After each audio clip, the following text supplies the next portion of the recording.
김경래 최강 시사.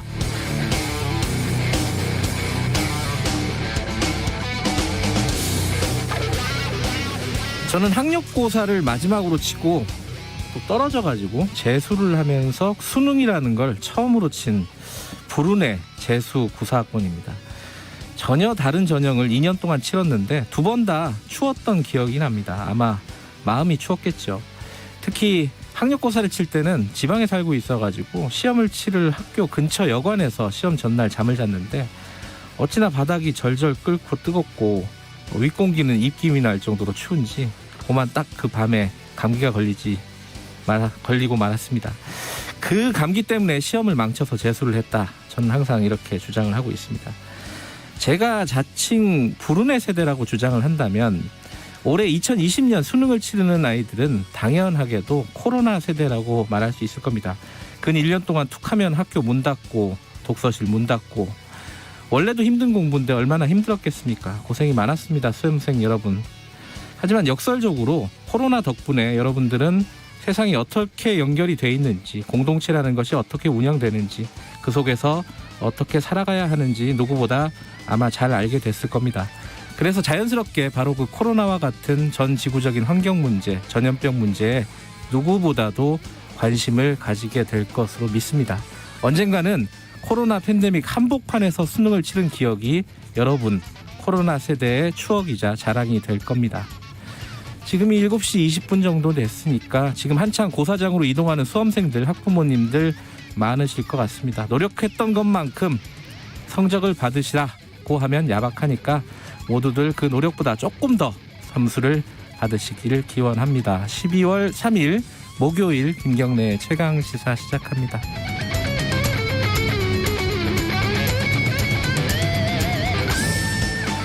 김경래의 최강시사는 유튜브 라이브 열려 있습니다. 실시간 방송 보실 수 있고요. 문자 참여 짧은 문자 50원, 긴 문자 100원 샵 9730으로 보내주시기 바랍니다. 스마트폰 콩 이용하시면 무료로 참여하실 수 있습니다. 오늘 뉴스 언박싱 끝나면요. 1부에서 전셋값이 좀 심상치 않게 오르고 있죠. 그 해석하는 방향은 좀 다르긴 한데 오늘은 국민의힘 윤희숙 의원과 함께 이야기 좀 나눠보도록 하고요. 2부에서는 최고의 정치 준비되어 있습니다.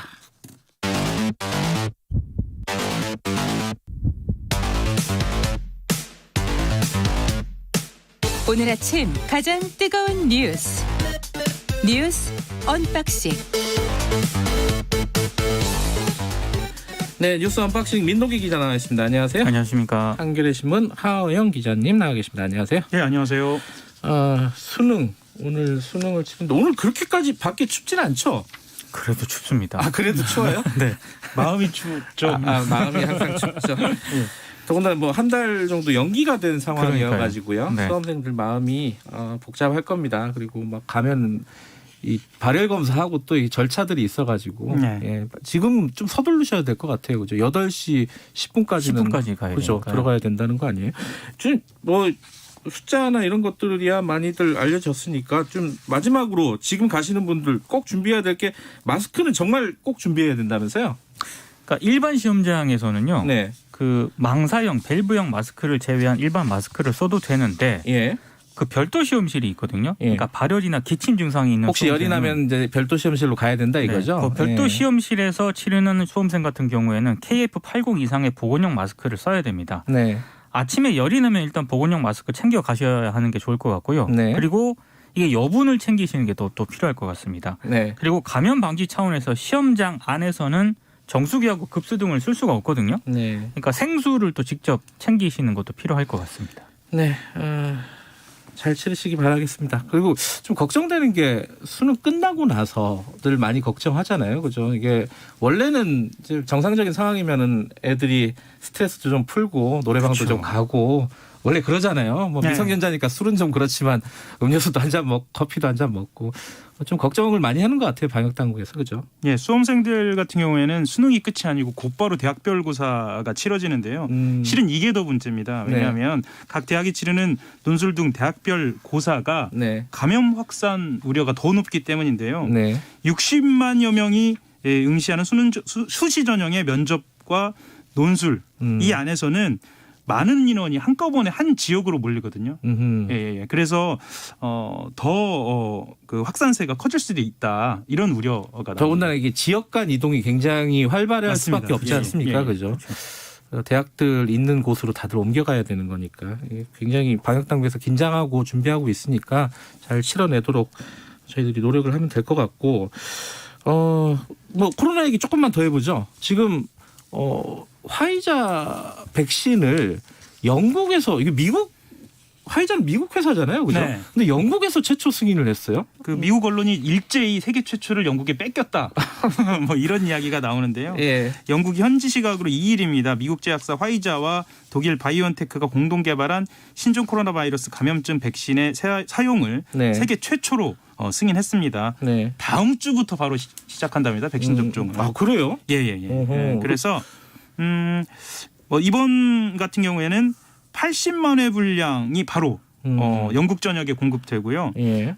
화이자 같은 경우에는 이미 미국과 유럽연합에도 긴급 사용 신청서를 제출하고 승인을 기다리고 있어서요. 예. 미국은 이르면 이달 안에 그리고 EU 같은 경우 유럽연합 같은 경우에는 내년 초에 접종이 시작될 예정입니다. 근데 이제 EU에서는 좀 너무 성급하게 이게 그렇죠. 승인을 한 거 아니냐 이런 비판도 좀 내고 하더라고요. 네. 영국에서는 뭐 반박하고 있지만은. 네. 그럼 우리는 어떻게 되는 거냐? 지금 우리는 어떻습니까? 지금 상황이? 실제로 네. 그 백신 확보에 뒤처진 거 아니냐라는 지적들이 좀 나오기도 했었습니다. 네. 그런데 그 우리 정부가 백신 계약을 한 것으로 확인은 됐거든요. 예. 그 지난달 27일입니다. 아스트라제네카와 백신 구매 계약을 완료했고요. 네. 지난 10월부터 이미 모더나나 화이자 아까 말씀드린 화이자 그 아스트라제네카 존슨앤존슨 노바백스 등과 함께 공급 계약 협상을 벌여왔습니다. 아까 말씀드린 대로 아스트라제네카와는 계약이 성사가 완료됐고요. 예. 존슨앤존슨 화이자와는 구매 약관 MOU 그러니까 어느 정도 계약이 그 성사 단계로 가고 있는 거죠. 체결한 상태입니다. 근데 전문가들은 너무 그렇게 백신을 뭐 세계 최초로 맞고 이런 거에 집착할 필요는 없다. 지금 우리나라 상황이 그죠? 그렇죠. 예. 뭐 어느 정도 관리가 되고 있는 상황이기 때문에. 네. 예. 보통 이게 백신이 한 10년 정도 걸리는 경우가 많다고 합니다. 예. 10년을 10개월로 단축한 거지 않습니까? 예. 그래서 우리가 너무 서둘러 맞는 게 일종의 베타 테스터, 그러니까 오류 발견을 위한 시험 대상이 될 수도 그렇죠. 예. 있다라는 지적이 좀 나오면서 실제로 그 정부 당국에서나 전문가들은 좀 보고 나서 시행을 하는 게 어떻겠느냐. 부작용이나 이런 부분들이 분명히 나타날 거기 때문에. 그죠? 예, 그리고 실제로 지금 500명 정도 환자가 나오고는 있지만 네. 다른 국가들에 대해 비하면 그나마 통제가 좀 되고 있는 상황이니까 네. 적절하게 이 상황을 통제하면서 지켜보자 이런 또 원칙이 바이러스는 나옵니다. 또 변이도 되니까요. 네. 그런 부분까지 그러면은 우리는 아마 내년 하반기 쯤에. 보통 그렇게 예상하고 있죠. 네. 예, 특히 이번에 그 세계 최초로 승인된 그 화이자의 약품 같은 경우에는 그 보관이 용이하지 않아서요. 뭐 영하 70도 뭐 이런 얘기 하죠. 예. 그래서 그 체계도 구축을 해야 하는 상황이기 때문에 네. 좀 기다려야 할 것 같습니다. 예. 빨리 좀 진행이 됐으면 좋겠다라고 다들 생각을 하겠지만은 일이라는 게 다 순서와 절차가 이게 미국하고 영국은 워낙 지금 심각하죠. 급한 상황이라서 네. 그죠. 예. 예. 근데 이 와중에 정은경 총장이 병원에 입원했다는 소식은 정말 깜짝 놀랐어요. 그죠? 침대에서 떨어져서 어깨 탈골이라고 얘기를 하는데요. 예. 네. 빨리 회복하셔서 현장으로 이게 좀 너무 가혹한가요? 이건 정의원 총장한테 조금 총장한테. 쉴 필요도 있는 것 같습니다. 네, 조금 좀 푹 쉬시고 네. 이게 좀 이상하네. 푹 쉬시고 빨리 돌아갔으면 좋겠다. 청취자분 중에 오늘 하루라도 266 하나님이 정치적 복잡하고 힘든 얘기 안 하고 좋은 것만 얘기하면 안 되겠냐. 말씀하시는데 안 됩니다. 자, 어제 윤석열 총장이 이제 복귀를 했고 엊그제 복귀를 했죠. 네. 복귀 하루 만에 여러 가지 일들이 좀 벌어졌습니다. 이 얘기를 좀 해야 되는데 일단은 그거부터 좀 얘기를 하죠. 지금 법무부 차관이 사표를 냈고 네. 그 차관이 징계위원회 당연직 위원이었는데 지금 공석이었는데 어제 바로 임명을 했어요. 청와대에서. 그죠? 그렇죠. 누가 임명이 된 건지 어떤 사람인지 말씀을 좀 해주시죠. 판사 출신이고요. 네. 이용구 변호사입니다. 네. 고기영 법무부 차관 사태로 공석인 법무부 차관의 문재인 대통령이 이용구 변호사 내정을 이제 재갈했고요. 네.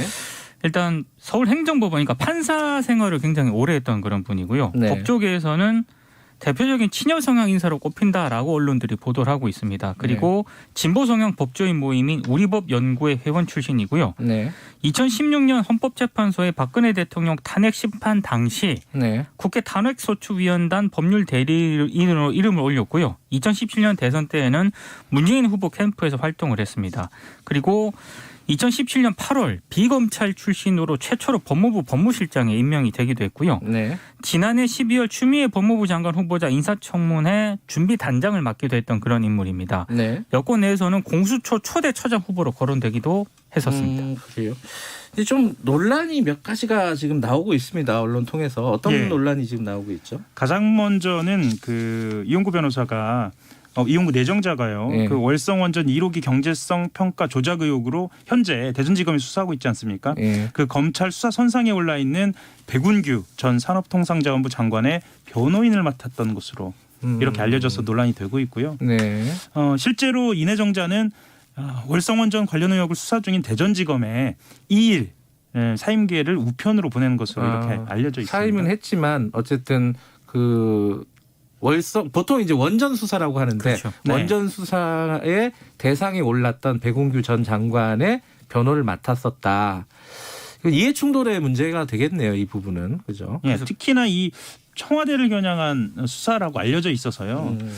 이게 과연 맞느냐, 정당한 것이냐라는 거예요. 그렇게 되면은 이용규 내정자가 징계위의 위원으로 들어가는 부분에 대해서 윤석열 총장 측에서는 반대할 거 아니겠습니까? 그죠? 그렇죠. 네. 그럴 가능성이 높겠죠, 아무래도. 그러니까 기피 신청을 할 가능성이 있다라고 예측이 네. 됐고요. 실제로 오늘 동아일보를 보면 이용구 신임 차관이 징계위원회에 참석을 하면 기피 신청을 내겠다. 윤 총장 측에서 이렇게 얘기를 했다라고 하거든요.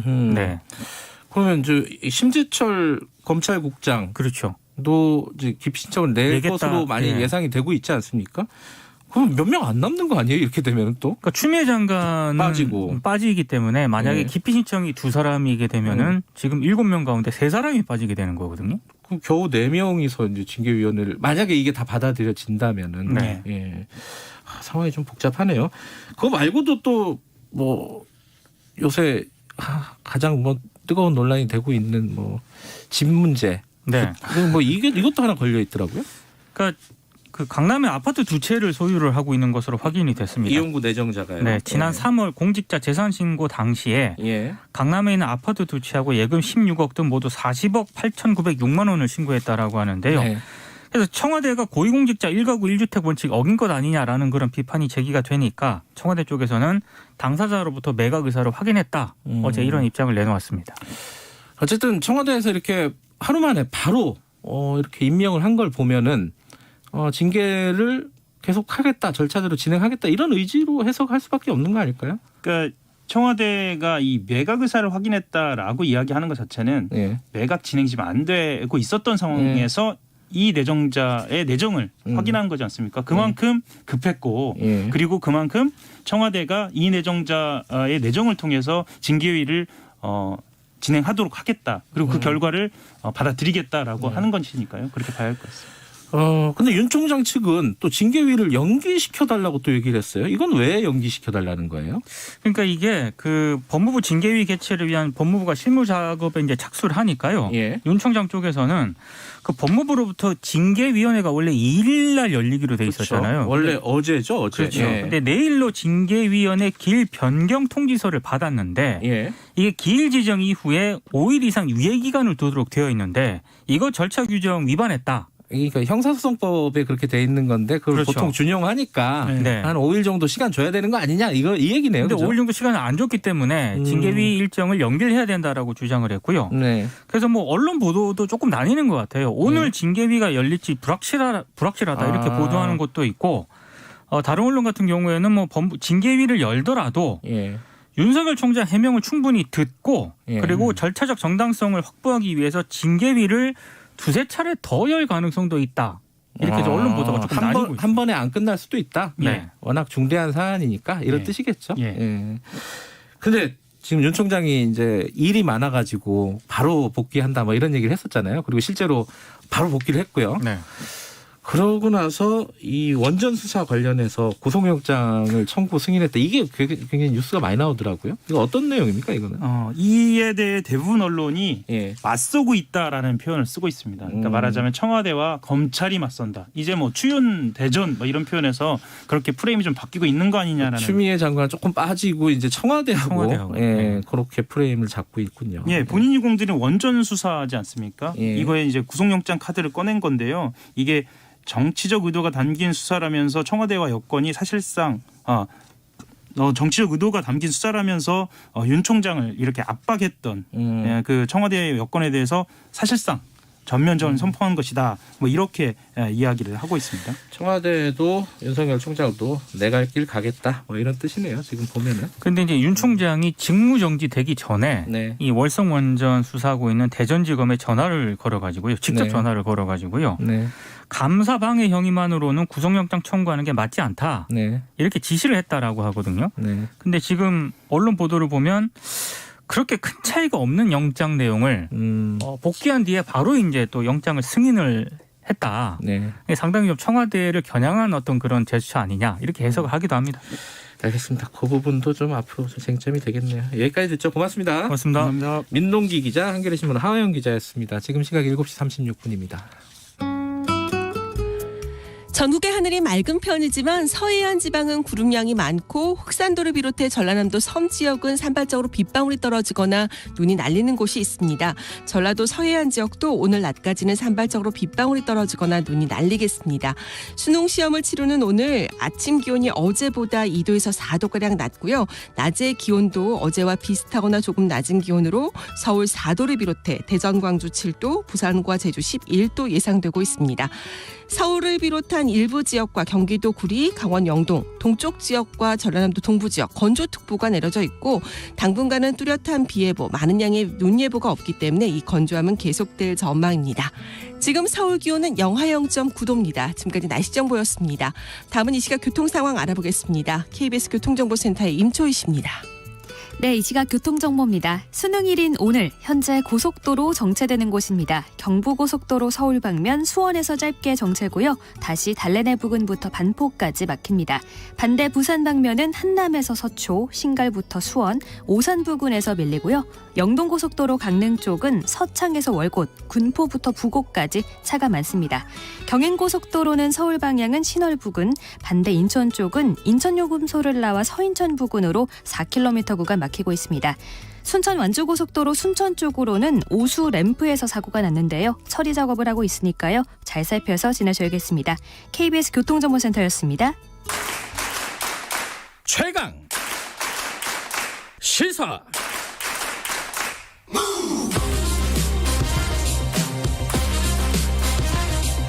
지금 여러분께서는 김경래 기자의 최강 시사를 듣고 계십니다. 정부가 여러 번 부동산 대책을 내놨고 최근에 이제 임대차 3법이 통과가 되지 않았습니까? 근데 그 이후에 그 전셋값이 계속 오르고 있어요. 그리고 뭐 그 전셋값이 또 집값을 또 흔들고 있다 이런 분석도 좀 나오고 있고. 근데 이게 또 일시적인 현상이다. 한 뭐 내년 봄쯤이면 안정될 거 아니냐 이게 이제 정부 측의 설명인데. 이 부분에 대해서 이게 비판적인 의견들을 계속 내고 계신 분입니다. 오늘은 국민의힘 윤희숙 의원님과 부동산 얘기 좀 해볼게요. 의원님 안녕하세요. 네, 안녕하십니까. 윤희숙입니다. 예, 최근에 빵 논란이 거셌습니다. 빵. 그 아닌 밤중에 빵인데 이게 그러니까 말하자면 이제 김현미 국토부 장관이 아파트 공급이 부족하다는 지적에 대해서 빵이라면은 내가 밤새도록 만들겠지만은 아파트가 그렇지는 않다 이렇게 얘기를 했어요. 여기에 대해서 유인석 의원께서 뭐 비판을 많이 하셨는데 그게 왜 잘못된 말인지 좀 먼저 설명을 해주시죠. 뭐 잘못된 말이라기보다 예. 본인도 답답해서 하신 말씀이겠지만 그러니까 다들 그렇게 그렇죠? 또 생각을 하죠. 예. 그런데 주무부처 장관이시니까 예. 문제가 있으면 어떻게든 원인을 파악해서 대책을 마련해야 되는데 네. 빵이라면 뭐 밤새서 만들겠다는 말씀 사실 좀 내던지는 듯한 느낌을 주잖아요. 그러니까 좀 주무부처 장관으로서 하실 말씀은 아닌 거죠. 빵을 빗대가지고 윤희숙 의원께서 그런 얘기를 하셨어요. 지금 빵도 어차피 시장 원리에 따라서 가는 건데 국민들이 원하는 빵을 만들어주지도 않으면서 이렇게 얘기를 하면 어떡하냐는 건데 이게 너무 공급 위주의 얘기 아니냐. 이게 뭐 여당에서는 또 그런 비판이 나왔어요. 어떻게 보세요, 이 부분은? 맞습니다. 공급 왜냐하면 지금 그 시장의 그 혼란의 원인은 공급이 안정적으로 이루어질 거라는 믿음이 없어요. 근데 그 정부 정책이라는 것이 수급이 괴리돼 있다는 걸 인정하지 않고 계속 그 대책으로 땜빵을 하고 있기 때문에 국민들이 지금 굉장히 어찌할 바를 모르고 있는 거지요. 그렇다면 지금 공급 위주라는 말이 굉장히 진부하게 들릴 수도 있지만 사실 그게 시장의 지금 병목이거든요. 그것을 피하고는 지금 이걸 정상화시키기 굉장히 어렵습니다. 그러니까 제 생각에는 공급 위주라는 말을 너무 듣기 싫어하시는 거예요. 근데 그게 답이라면 그걸 듣기 싫어하시면 안 되는 거죠. 근데 공급도 사실은 굉장히 여러 가지 측면이 있잖아요. 맞습니다. 지금 정부가 일단 초단기적인 대책으로 내놓은 것들은 공공임대라든가 뭐 이런 것들을 내놨습니다. 한 11만 원 이제 이게 내놨는데 이거보다 그럼 다른 게 어떤 게 필요하다는 말씀이신가요? 어떤 게 필요해요? 이건 좀 복잡한 얘기긴 하지만 이 주거 약자들을 위해서 공공임대를 짓는 것은 모든 정부들이 굉장히 열심히 해야 되는 일이에요. 그런데 그걸 잘하고 있는 나라도 별로 없어요. 왜냐하면 굉장히 힘듭니다. 그게 왜냐하면 주인이 없는 주택들이기 때문에 그걸 관리하고 질 좋은 주택으로 관리하기 굉장히 어려워서 그것은 사실 주거 약자들 자기 자력으로 어떻게 할 수 없는 분들을 위해서 정부가 굉장히 열심히 해야 되는 거예요. 근데 우리나라는 현재까지 만족스럽지 못합니다. 가보시면 공공임대주택 굉장히 관리 안 되고 있거든요. 근데 지금 이 상황은 어떤 상황이냐면 자력으로 시장에서 자신의 주거를 기획하고 또 추진할 수 있는 분들을 시장을 망가뜨린 정부가 자기가 원래 해야 되는 약자들을 위한 공공임대도 제대로 못하면서 중산층한테도 공공임대로 해결하겠다고 좀 얘기를 하는 거예요. 그러면 이게 장기적으로 지속 가능할지에 대해서는 굉장히 신뢰를 갖기 어려운 거죠. 물론 지금 너무 급하니까 몇만 개라도 공급하겠다 그러면 저는 뭐 그거에 반대하는 건 아닌데 그게 시장에 어떤 신뢰를 주기는 어려워요. 그렇다면 지금 자력으로 시장에서 자신의 주거를 설계하고 그거를 뭐 저축하고 만들어낼 수 있는 사람들에게는 그것을 할 수 있도록 만들어주는 시장 환경을 만들어주는 게 중요한 거죠. 그게 뭐냐면 공급을 하겠다는 사람, 자력으로 공급을 하겠다는 뭐 재개발이나 재건축도 규제를 좀 풀어주고 그리고 정부가 서울시에 있는 지금 가장 많은 문제가 벌어지고 있는 서울시에 열심히 그 부지를 찾아서 뭔가 장기적인 공급 대책을 마련해서 내놓는 거 이런 게 자력으로 할 수 있는 사람들을 위한 환경을 조성해 주는 거죠. 지금 그게 안 되고 있는 거거든요. 그럼 말하자면 이제 말씀하신 게 두 가지인데 먼저 말씀하신 게 재건축, 재개발 이 부분에 대해서 좀 규제를 많이 완화해야 된다는 뜻이에요. 일단 기본적으로. 왜냐하면 도심에 주택 수요가 있습니다. 신도시 수요도 분명히 있지만 도심 수요가 있어요. 근데 서울은 아시다시피 포화 상태잖아요. 그럼 그린벨트를 풀어서 옆으로 퍼지든가 이거 어렵잖아요. 그러면 위로 올라가거나 기존에 노후된 것을 새로 하겠다라는 것을 막으면 이 수급 괴리는 해결되기가 어렵습니다. 그러니까 지금 말씀하세요. 지금 보면 재개발 재건축은 이 도심의 주택을 공급하는 지금 거의 주요한 채널이에요. 이것을 막아서는 안 되는 것이고 제가 좀 전에 말씀드린 그럼에도 불구하고 장기적으로 지금 노후된 또는 사용되지 않는 공공의 땅 같은 것을 열심히 찾는 것. 예를 들면 저는 사실은 이번에 우리 여당이 뭔가 좀 정치적인 걸로 세종으로 옮겨가겠다고 얘기를 했지만 사실은 저는 여의도 국회가 지금 10만 평이거든요. 이거 공원과 아파트가 결합된 좋은 아파트 단지로 만들겠다는 계획 같은 거 굉장히 필요하다고 봅니다. 이런 게 뭐냐면 장기적으로 국가가 이 공급을 안정시키기 위해서 정말 노력하고 있다라는 걸 국민들한테 믿음을 주는 방식이에요. 그러니까 지금 그런 것을 찾아내려고 하는 노력을 국민들이 지금 느끼고 있지 못하거든요. 예. 근데 그건 좀 다른 얘기긴 하지만 그럼 국회를 세종으로 옮기는 거에 대해서는 찬성하시는 거네요, 그래요? 저는 국가 지역균형 발전이라는 것은 훨씬 더 넓은 차원의 문제라고 생각해요. 네. 교통이나 교육이나 IT 인프라, 거기다 일자리 이런 것까지를 전국에 좀 균일하게 깔아서 사람들이 어디에 살아도 불편하지 않도록 하는 게 핵심이지만 지금 서울과 세종 간의 이 행정수도 완성이라는 것은 정치 카드로만 너무 활용돼 왔어요. 이런 것은 이제 종지부를 찍을 때가 됐고요. 행정수도를 완성한다는 의미에서 국회를 보내기로 했으면 의사당 뭐하러 남깁니까? 전부 다 그냥 옮기고 그 10만 평은 지금 서울의 이 주택 수급 괴리를 해결하기 위한 정부의 아주 적극적인 그 계획의 일환으로 활용하는 게 저는 지금 필요하다고 봐요. 국회를 아파트 단지, 좋은 아파트 단지로 만들자. 아파트와 공원과 저는 뭐 좋은 생각이라고 합니다. 그런 것이 뭐냐면 사람들이 강남을 선호하는데 그 강남 같은 단지가 서울에 여러 개 있다면 또 전국에 여러 개 있다면 지금 그런 믿음을 국민들한테 준다면 그러면 미래에 아파트 가격이 정말 천정부지로 계속 오를 거다 이런 시장의 혼란은 그런 식으로 잠재우는 거죠. 24번에 걸쳐서 시장을 망가뜨렸다면 그 24번에 준하는 점진적인 믿음을 주는 그런 조치로 이것을 되돌리는 게 저는 필요하다고 봐요. 근데 이제 공급이 부족하다 이런 얘기들은 여러 군데서 나오고 있는데 예를 들어서 말씀하신 재건축, 재개발 같은 규제를 완화하면은 이 투기 수요 지금 이제 유동성이 굉장히 그러니까 돈이 많이 풀려 있잖아요. 투기 수요들이 몰려서 오히려 집값을 더 흔들 가능성이 있지 않느냐 이런 걱정들을 좀 하지 않습니까? 이건 어떻게 보세요? 네, 뭐 투기 세력이 없다고는 말할 수 없는데 이렇게 문재인 정부 이후로 4년 동안 이렇게 지속적으로 그 아파트 값이 계속 오르는 것은 일부의 투기자만으로는 설명이 안 돼요. 이것은 기본적으로 시장 안에서 지속적인 수급 괴리가 있다고밖에는 해석이 안 됩니다. 그런데 정부 입장에서 이것을 계속 그 문제를 피하려고 보니 투기 세력 때문에 이렇다라고 계속 원인 진단을 그쪽으로 몰고 간 거죠. 그러니 공급에 대한 얘기를 하지 않고 계속 이 문제를 더 악화시킨 것이라고밖에는 볼 수가 없어요. 근데 지금 제가 좀 전에 말씀드렸는데 이 돈이 많이 풀려 있는 상황, 이 금리가 이 초저금리인 상황에서 이게 참 백약이 무효하다 이렇게 생각하시는 전문가들도 꽤 있는 것 같더라고요. 이건 어떻게 보십니까? 아니 가까운 예로 지금 전세난의 혼란은 7월까지 잠잠하던 시장이 8월에 갑자기 혼란이 생겼어요. 7월 말에 법이 통과되면서 지금 말씀하신 유동성의 문제는 쭉 있는 문제였고요. 그것이 우리 그 부동산 시장에도 부담을 주는 것을 부정할 수는 없지만 최근에 이 혼란은 문정부 들어서서 3년 동안 4년 동안 거의 수직으로 상승하는 부동산 집값과 그리고 8월 이후로 갑자기 나타난 이 혼란은 정책의 실패가 아니고서는 설명할 길이 없습니다. 정책의 실패다. 그 이제 그 김현미 국토부 장관도 얘기를 했지만은 이게 일시적인 현상이다. 임대차 3법이 이제 그 계약 갱신이 이루어지면서 2년에서 4년으로요.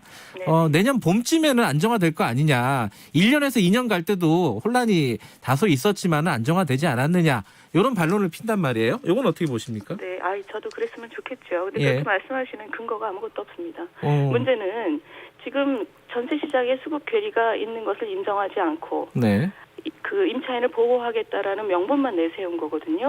수급의 괴리가 있는 상태에서 모든 임차인을 보호할 길이 없어요. 그럼 이 임차인들을 자기 자리에 있도록 한 것은 그분들한테는 좋지만 그러면 새로 들어올 임차인들한테는 자리가 없어지는 것이고 더더군다나 그 법의 성격이라는 것이 임대인을 매우 위협하는 방식이었거든요. 그럴 필요가 전혀 없었는데 그러면 임대인들이 지금 집을 걷어들였잖아요. 그리고 새로운 임차인들은 들어오지를 못하고 있는 거고 이것은 임대인과 임차인의 싸움이 아니라 지금 임차인과 새로 들어올 임차인의 싸움을 정부가 붙여버린 거예요. 그러면 이런 상황에서 내년 봄에 안정되겠다라고 그 호언장담할 근거가 현재로서는 제가 볼 때는 없습니다. 그러면 윤희숙 의원님께서 보시기에 임대차 3법은 어떤 식으로 보완을 하거나 뭐 바꿔야 된다고 보시는 거예요? 사실 이게 뭐 세월이 오래된 문제가 아니라 문재인 정부, 이 정부가 들어섰을 때 초반에 전세 그 대책이라는 거 할까요? 디자인은 뭐였냐면 등록임대라는 것을 했지요. 예. 뭐냐면 정부가 일정한 혜택을 주고 그리고 자발적으로 거기에 참여하는 사람들에게 4년, 8년 장기적으로 전세를 제공하도록 해서 정부가 원하는 방식으로 이 임대인들에게 협조를 얻어내는 방식이었어요. 예. 그러면서 약간의 혜택을 주면서 서로 동의하고 예. 그러면서 뭐랄까요, 소유권은 민간에게 있지만 예. 정부가 원하는 공공적인 방식으로 시장이 흘러갈 수 있도록 그 비중을 늘려가는 방식을 택했던 거예요. 예. 그런데 이게 갑자기 올해 7월 말에 갑자기 임대인들을 무슨 악인처럼 치부하면서 법의 그 근간을 바꿔버린 거죠. 네. 근데 지금 이게 이 시장의 혼란으로 온 거예요. 제가 볼 때는 큰 틀의 문제도 분명히 있습니다. 부동산 매매 시장에서의 문제부터 24번의 대책의 문제도 있지만 네. 전세 시장의 문제를 그래도 조금이라도 좀 완화시키려면 이 정부의 초심으로 돌아가면 돼요. 일단은 그것만으로도 뭐 이미 사람들의 믿음이 많이 훼손됐기 때문에 그것만으로 되는 건 아니지만 일단은 왜 이걸 이렇게 바꿨는지에 대한 원인도 분명하지 않은 상태에서 이 정도의 혼란이 왔다면 이 정부 초반의 디자인으로 일단 돌아가고 그리고 그 이후에 정부 신뢰를 복구하는 것은 지속적인 그 단계를 통해서 해야 되는 거죠. 정부에서 진단하는 거랑 완전히 정반대의 생각을 하시는 거네요. 지금 정부에서는 그 초반에 임대사업자의 혜택을 주고 이런 부분들이 집값을 높였다 이렇게 지금 분석을 하고 있잖아요. 그게 어떤 방식으로 도대체 집값을 높였는지 거기에 대한 설명의 메커니즘은 아무것도 없습니다. 이 얘기는 나중에 한번 진짜 윤희숙 의원님하고 정부 쪽하고 토론을 한번 해봤으면 좋겠다 이런 생각도 드네요. 네. 자신 있으시죠? 그래서 토론 여러 번 했고요. 예. 네. 저희가 어떤 설명도 제공받은 바가 없습니다. 그래요. 자, 어쨌든. 지금 종부세 얘기도 계속 나오고 있습니다. 네. 지금 이제 종부세 관련해가지고 여러 가지 보완책들이 마련되고 있는데, 지금 종부세도 좀 바꿔야 된다는 쪽이 이제 그 윤희숙 의원님의 생각이신 것 같은데, 근본적으로는 뭐가 문제라고 보시는 거예요? 지금 부동산 세금은 사실 정부 정책의 실패로 이렇게 많이 올랐는데, 예. 근데 뭐 어떤 원인으로 올랐든 자산 이득을 본 사람들은 사실 그 공공의 이익과하고 나눠야 되는 건 저는 그거는 사회의 가치 기반의 문제예요. 네. 그것을 반대하지는 않습니다만 네. 사는 집, 그러니까 1인 1주택으로 자기가 사는 집에 이렇게 중과세를 하는 나라는 없습니다. 왜냐하면 이 철학이 뭐예요? 네. 지금 자기 사는 집의 집값이 올라서 그것을 그대로 이렇게 고지고대로 세금을 많이 내라고 하면 네. 사람들의 소득은 오르질 않았거든요. 네. 그러면 정부의 태도는 분명한 거예요. 너 집 팔아서 세금 내고 이사 가라라고 얘기하는 거예요. 네. 세상에 어떤 정부가 자기 국민들한테 이런 얘기를 합니까? 특히 소득이 거의 없는 고령자들에게는 자기 삶의 기반이 그 지역사회인데 지금 정부가 이런 식으로 부동산값 올랐으니 고지고대로 부동산 보유세 많이 내라고 얘기하는 것은 네. 자기 국민을 별로 배려하지 않는 정부라고밖에 볼 수 없어요. 이것은 부동산세라는 것은 보유세는 소득이 늘어나는 것에 속도를 맞추는 게 굉장히 중요합니다. 그래서 이 늘어나는 속도에 대해서 정부가 어떤 식으로든 배려를 해줘야 되는 것이고 네. 특히 소득이 없는 고령자에 대해서는 훨씬 더 많은 배려가 필요해요. 지금 고령자 뭐 장기 보유 공제 이런 게 있지만 지금 고령자들 같은 경우 소득이 없는 경우는 뭐 30만 원, 40만 원 나오는 건강보험도 굉장히 힘들거든요. 네. 이런 상황에서 수백만 원 뭐 이런 종부세는 그냥 집 팔고 이사 가라, 세금 내기 위해서 너 이사 가라라고 얘기하는 거거든요. 예. 이런 것은 네네. 뭐 부동산 문제는 워낙 좀 복잡한 문제이기도 하고 다음에 한번 또 모실 기회가 있을 것 같습니다. 오늘 여기까지 드릴게요. 고맙습니다. 네, 들어가십시오. 예, 네. 국민의힘 윤희숙 의원이었고요. 1부 여기까지 하죠. 2부는 최고의 정치 준비되어 있고요. 3부에서는 법조기자단 카르텔 문제 이 얘기를 한번 좀 짚어볼 예정입니다. 잠시 후 8시에 돌아옵니다.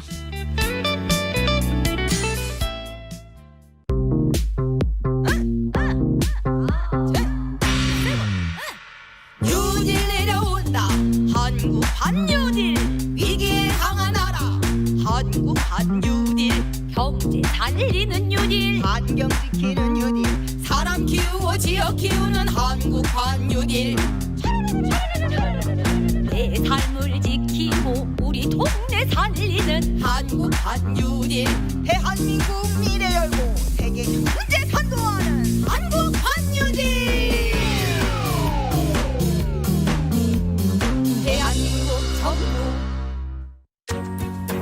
어렵게만 느껴졌던 공공기관 입찰을 중소벤처기업부가 지원합니다. 기술만 있는 회사가 큰 공장이 있는 회사와 힘을 합치고 기존 제품은 대기업 신기술로 더 스마트해지고 중소기업이 대기업과 손잡고 만든 제품으로 공공기관 입찰 참여가 쉬워집니다. 대기업과 중소기업이 동반 성장하는 공공조달 상생협력 지원 제도를 만나보세요. 디지털 경제로의 대전환 스마트 대한민국 중소벤처기업부가 만들어갑니다. 고장난 TV를 어떻게 버리지? 새 TV 사면서 수거해달라고 했어. 그럼 전자레인지는? 1599-0903 전화해서 무상 방문 수거 서비스 신청했지? 폐가전제품 분리배출 어려우셨죠? 재활용하면 자원이 되는 폐가전제품. 이제 1599-0903으로 무상 방문 수거 서비스 신청하세요. 버려지는 가전제품이 소중한 자원이 됩니다. 1599-0903 1599-0903 이 캠페인은 그린 뉴딜을 선도하는 환경부와 한국환경공단이 함께합니다. 말 같은 말.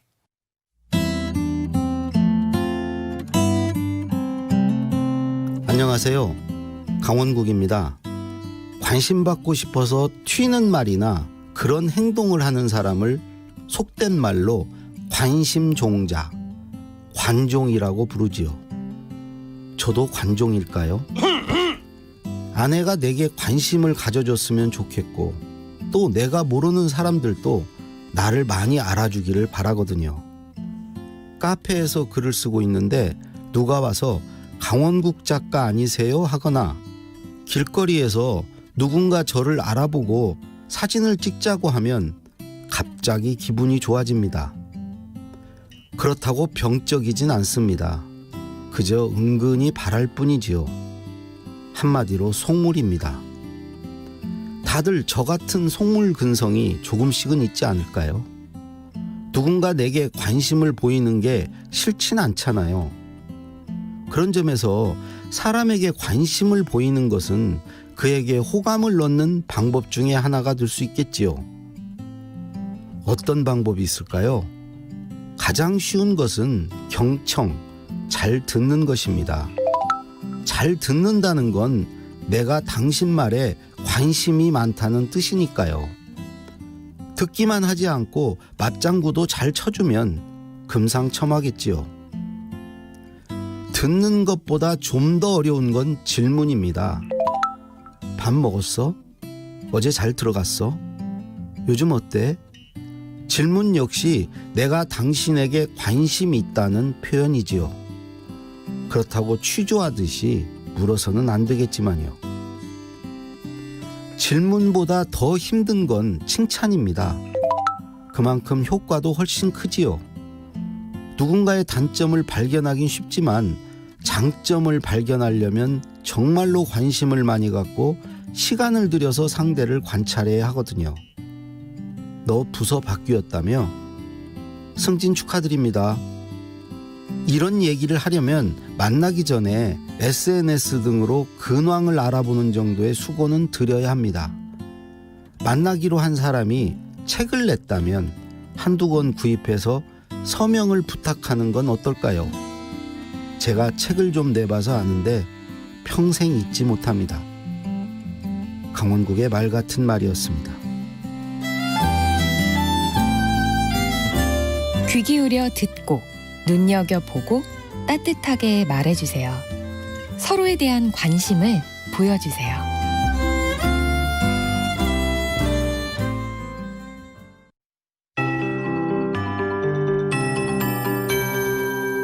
KBS 58분 날씨. 오늘 대기 상황은 좋은 편입니다. 전국적으로 보통이거나 좋은 단계 이어가고 있고요. 내일도 비슷한 상황 이어지겠습니다. 전국 대부분 지역 하늘은 맑은 편입니다. 다만 지금 서울의 동부, 경기도 구리와 강원 영동 지방, 대구, 부산, 울산을 비롯한 경상도 해안 지역과 일부 내륙 지역, 전라남도 동부 등 우리나라 동쪽 지역으로 약간 치우쳐서 건조특보가 내려진 곳이 많습니다. 오늘 일부 지역은 빗방울이 떨어지거나 눈이 날리는 곳도 있겠지만 서해안 쪽이기 때문에 이 건조함은 계속 지속될 전망입니다. 한편 전라도와 제주도 지방은 가끔 구름이 많이 끼는 가운데 지금 서해안 지방에 빗방울이 조금 떨어지는 곳이 있는데요. 전라도 서해안 지역은 오늘 낮까지 이렇게 산발적으로 빗방울이 떨어지거나 눈이 날리는 곳도 있겠습니다. 저녁이 되면 제주도 지방도 산발적으로 빗방울이 떨어지겠고요. 내일 새벽까지 이어지겠습니다. 오늘은 낮 최고 기온 3도에서 11도의 분포로 오늘 낮 기온이 어제보다 낮은 곳이 많겠습니다. 물론 아침 기온도 어제보다 2도에서 4도가량 낮아 조금 춥지만 한파 수준은 아닙니다. 낮에 기온이 오르게 되면 서울은 4도 정도, 세종 6도, 대전, 광주 7도, 대구, 강릉 9도, 부산과 제주의 낮 최고는 11도가 예상됩니다. 바람이 약간 불기 때문에 체감 온도를 조금 끌어내리겠습니다. 지금 서울 기온은 영하 1도입니다. 윤지수입니다.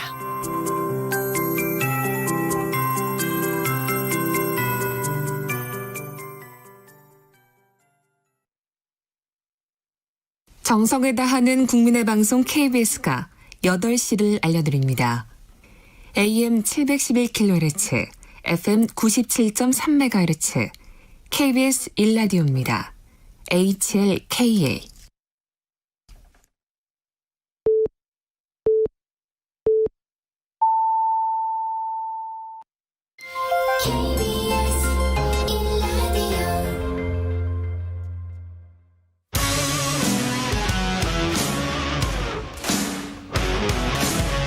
뉴스타파 기자 김경래 최강 시사.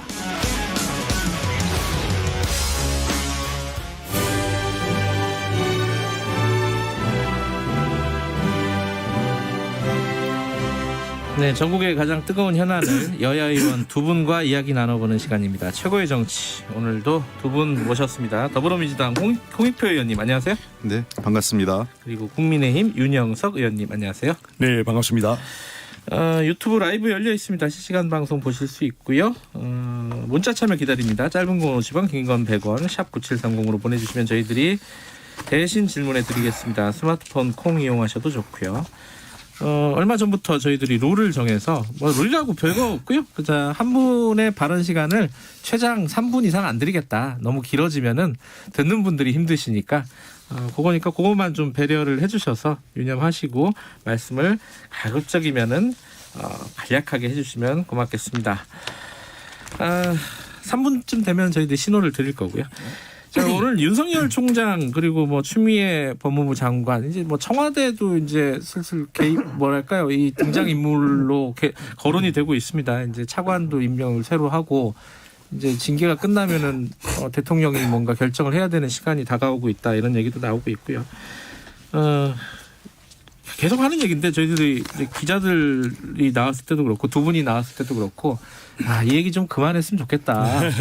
근데 뭔가 좀 이제 매듭이 지어져야지 그만하긴 할 텐데 오늘은 그래서 뭐 앞으로 진행되는 상황에 대해서 좀 얘기를 해보죠. 뭐 어떻게 마무리를 해야 될 것인지 그리고 뭐 징계위 이런 부분에 대한 얘기들 앞으로 진행되는 얘기들을 조금만 해보겠습니다. 먼저 이제 업무 복귀를 했죠. 법원이 판단을 내려서 이제 뭐 직무 정지가 타당하지 않다라는 판단을 내려서 윤석열 총장이 업무 복귀를 했는데 뭐 여기서 끝나는 거 아닙니다. 당연히 징계위원회가 곧 내일 열릴 거라고 했는데 그것도 좀 미뤄질 것 같은 분위기고요. 그런데 지금 그걸 위해서 지금 법무부 차관을 내정을 했어요. 지금 청와대가. 근데 법무부 차관에 대해서 또 논란들이 생기고 있고. 자, 여기서 얘기를 좀 출발을 해보죠. 일단 그 징계위원회 관련해서 법무부 차관 임명 이용구 변호사를 임명을 했잖아요.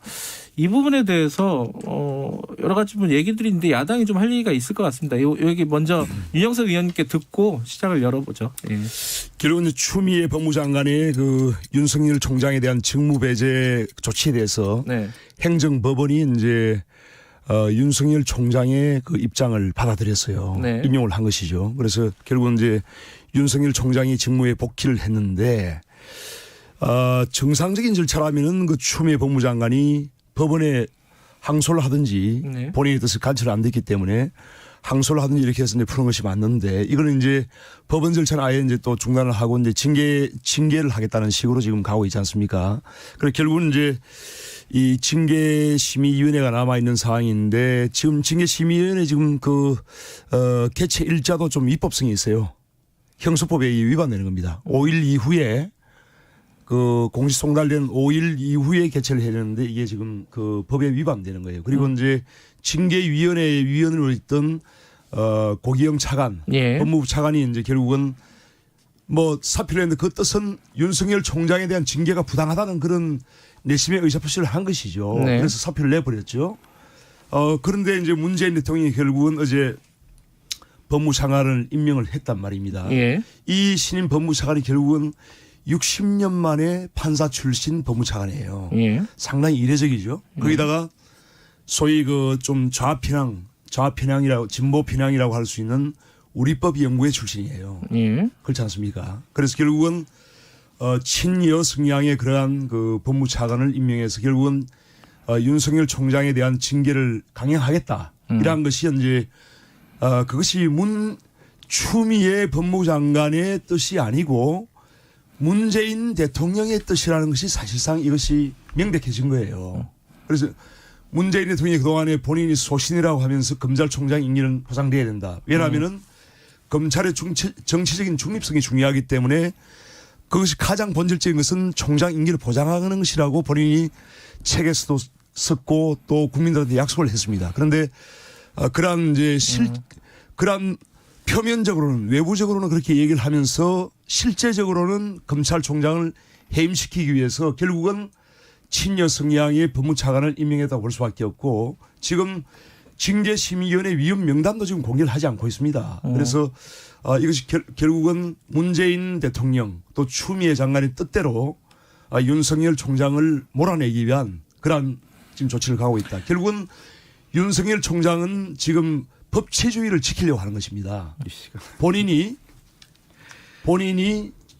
법치주의의 마지막 보루라고 생각하는 거예요. 네, 법치주의는 개인의 자유와 인권을 보장하는 것인데 결국은 이제 검찰총장이 이렇게 이제 정권에 의해서 그야말로 해임이 되어버리면은 대한민국의 예. 법치주의는 무너지는 것이죠. 예, 이 3분이 기네요. 3분 다 안 쓰셔도 됩니다. 예, 홍익표 의원님 말씀 있으실 것 같아요. 예. 예. 그 얼마나 이 검찰의 이번에 판사 사찰이 중요한지 지금 우리 윤영석 의원님 말씀을 들었잖아요. 이용구 법무부 차관에 대해서 우리법 연구회 소속이니까 좌편향, 진보, 여권 성향 이렇게 말씀하시잖아요.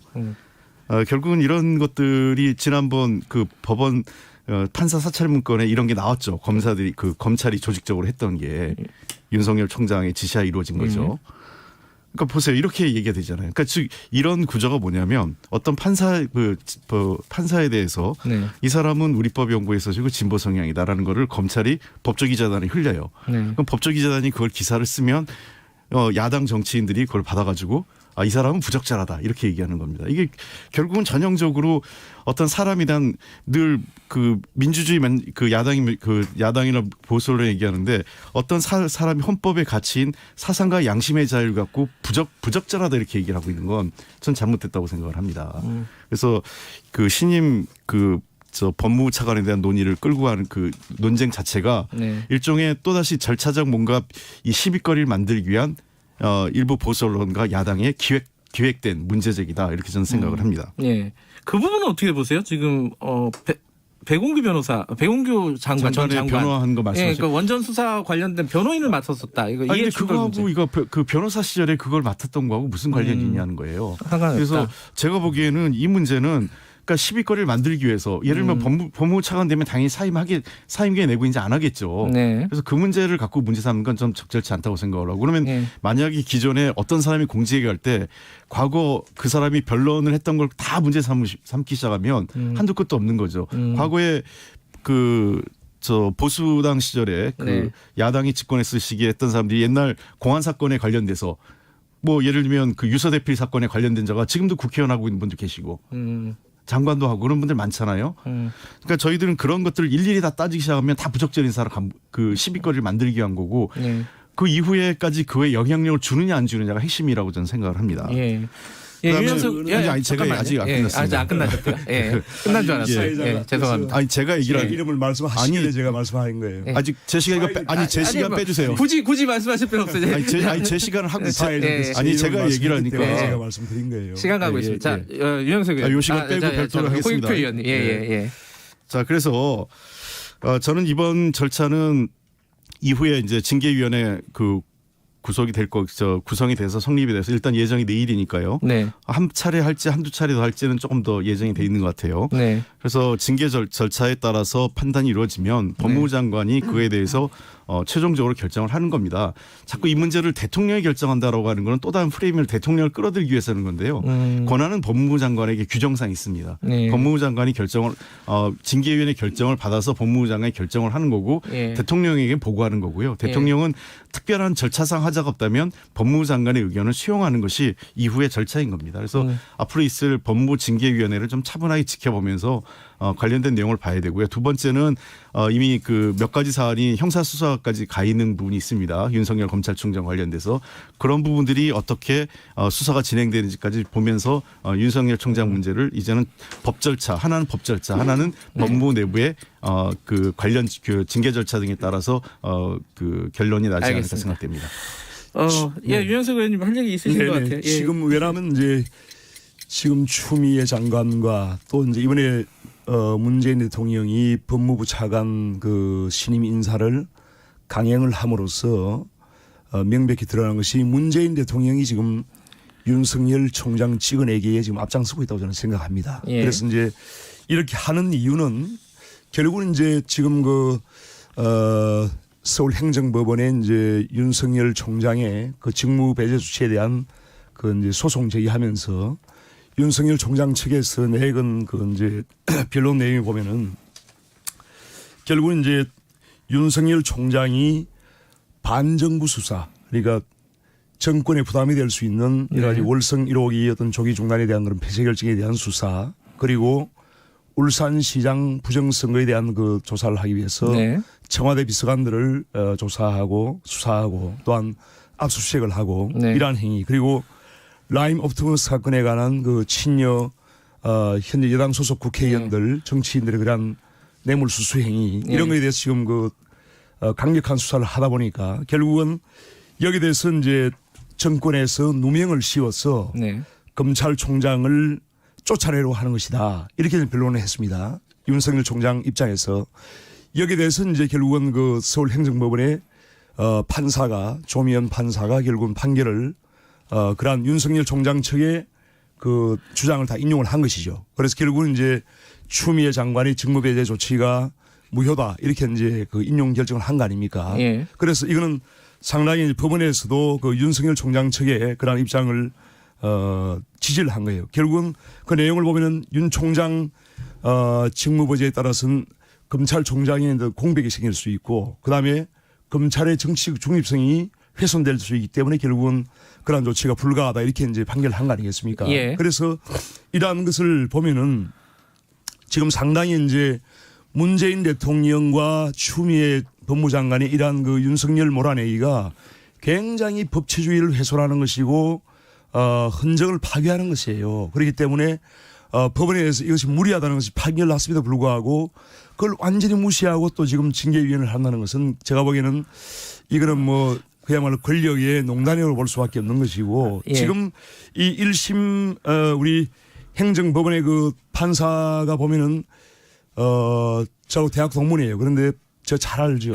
87년도에 백기환 후보 민중 후보 지지 활동을 한 사람이에요. 조미연 판사 말씀하시는 거예요? 그렇죠. 그래서 이 상당히 이제 그런 진보적인 그런 판사임에도 불구하고 지금 추미애 법무장관과 문재인 대통령의 이런 법치주의 파괴 행위에 대해서 당당히 맞서가지고 이런 판결을 한 것은 굉장히 높이 살 수가 있고, 이러한 것을 존중을 해야 됩니다. 알겠습니다. 여기까지. 법원의 판결을 존중하지 않고 여기까지 됐습니다. 3분 됐습니다. 징계를 하겠다는 것은 말씀하세요. 제 시간입니다.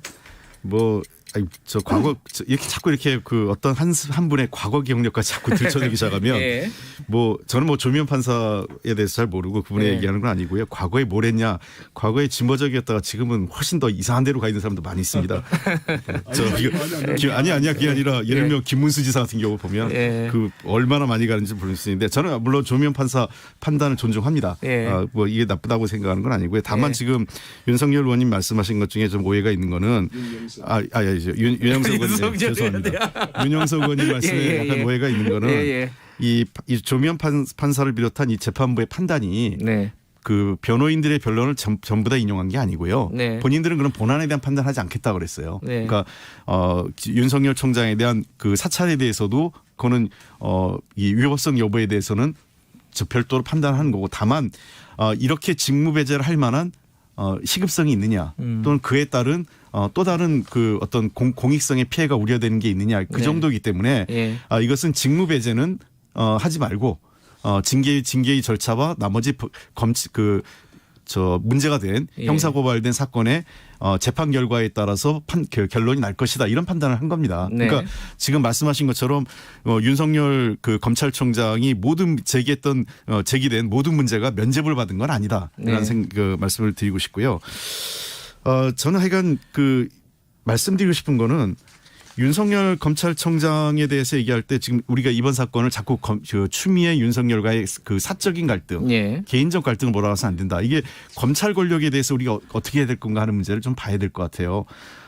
몇 가지 신화인데요. 검찰의 독립성 문제, 검찰 독립성 있어야 되겠지만 검찰이 독립성이란 미명하에 자기들의 기득권 그리고 검찰 기소 수사권의 그 독점권이란 막강한 권력을 유지하려는 기득권 유지의 독립성을 외피로 활용하고 있는 것 아니냐 하는 문제 제기가 있을 수 있어요. 그러니까 검찰의 독립성과 함께 민주적 통제를 어떻게 조화롭게 할 거냐 하는 문제가 있고 두 번째는 지금 현재 검찰과 관련된 여러 가지 이 개혁 과정이 있는데 이런 개혁 과정에 있어서 검찰의 저항을 어떻게 지금 극복할 건가 하는 문제가 상당히 저는 우리 사회에서 중대한 문제라고 생각을 합니다. 이번에 국회에서 법 통과가 공수처법 이번 정기국회 개정안이 통과될 거고요. 그다음에 국정원법, 경찰법 통과가 될 예정입니다. 저는 이번 이 국가 권력과 관련된 중대한 법이 20대에 결국은 고비를 못 넘고 21대 와서 넘기는데 저는 우리 소위 얘기해서 물리력을 가진 공권력에 대한 민주적 통치의 한 획을 긋는 중대한 역사적 전환이 될 거라고 생각을 합니다. 그래서 이러한 문제들에 대해서 우리가 좀 더 거시적 관점, 그다음에 역사적 관점에서 이 검찰 개혁, 그다음에 검찰 개혁을 포함한 국정원, 경찰 등의 권력 구조 개혁의 문제를 좀 더 연관성을 갖고 봐야 될 시기다 이렇게 생각을 합니다. 알겠습니다. 딱 3분 됐고요. 제가 이렇게 하죠. 지금 이 얘기 하다가 또 오늘 다 끝날 것 같아가지고 걱정이 돼서 짧게 한 1분 30초씩만 드릴 테니까요. 그럼 어떻게 할 거냐? 그럼 앞으로 일단 윤영석 의원께서 지금 탄핵소추 추미애 장관 탄핵소추 얘기도 야당에서 나온다면서요. 그러니까 뭘 어떻게 해야 되냐? 지금 상황을 어쨌든 매듭을 짓고 풀어야 되잖아요. 그 야당 입장에서 먼저 좀 말씀해 주시죠. 1분 30초만 드릴게요. 야당 입장에서 말씀드릴 수 있는 것은 결국은 검찰의 본질적인 존재 이유, 법치주의를 지키고 살아있는 권력에 대한 그 악을 척결하는 것이 검찰의 본질적인 임무 아닙니까? 그러한 검찰의 살아있는 권력에 대한 그러한 칼을 제대로 댈 수 있는 힘있게 될 수 있는 그런 검찰을 만들어달라는 것이 저희 야당의 주문입니다. 주장입니다. 검찰이라는 것을 지금 문재인 대통령과 추미애 법무장관은 검찰이 권력에 대해서 칼을 대니까 그 칼을 지금 뺏으려는 거 아닙니까? 결코 그렇게 돼서는 안 되고요. 지금은 이제 앞서 우리 홍 의원께서 자꾸 민주적 통제 이렇게 말씀하시는데 굉장히 허울 좋은 그런 미명에 불과한 것이죠. 결국은 민주적 통제가 아니고 선출된 권력에 의한 정치적 통제이죠. 이것이 결국은 정치적 중립성을 지금 훼손하고 있는 것은 추미애 법무장관입니다.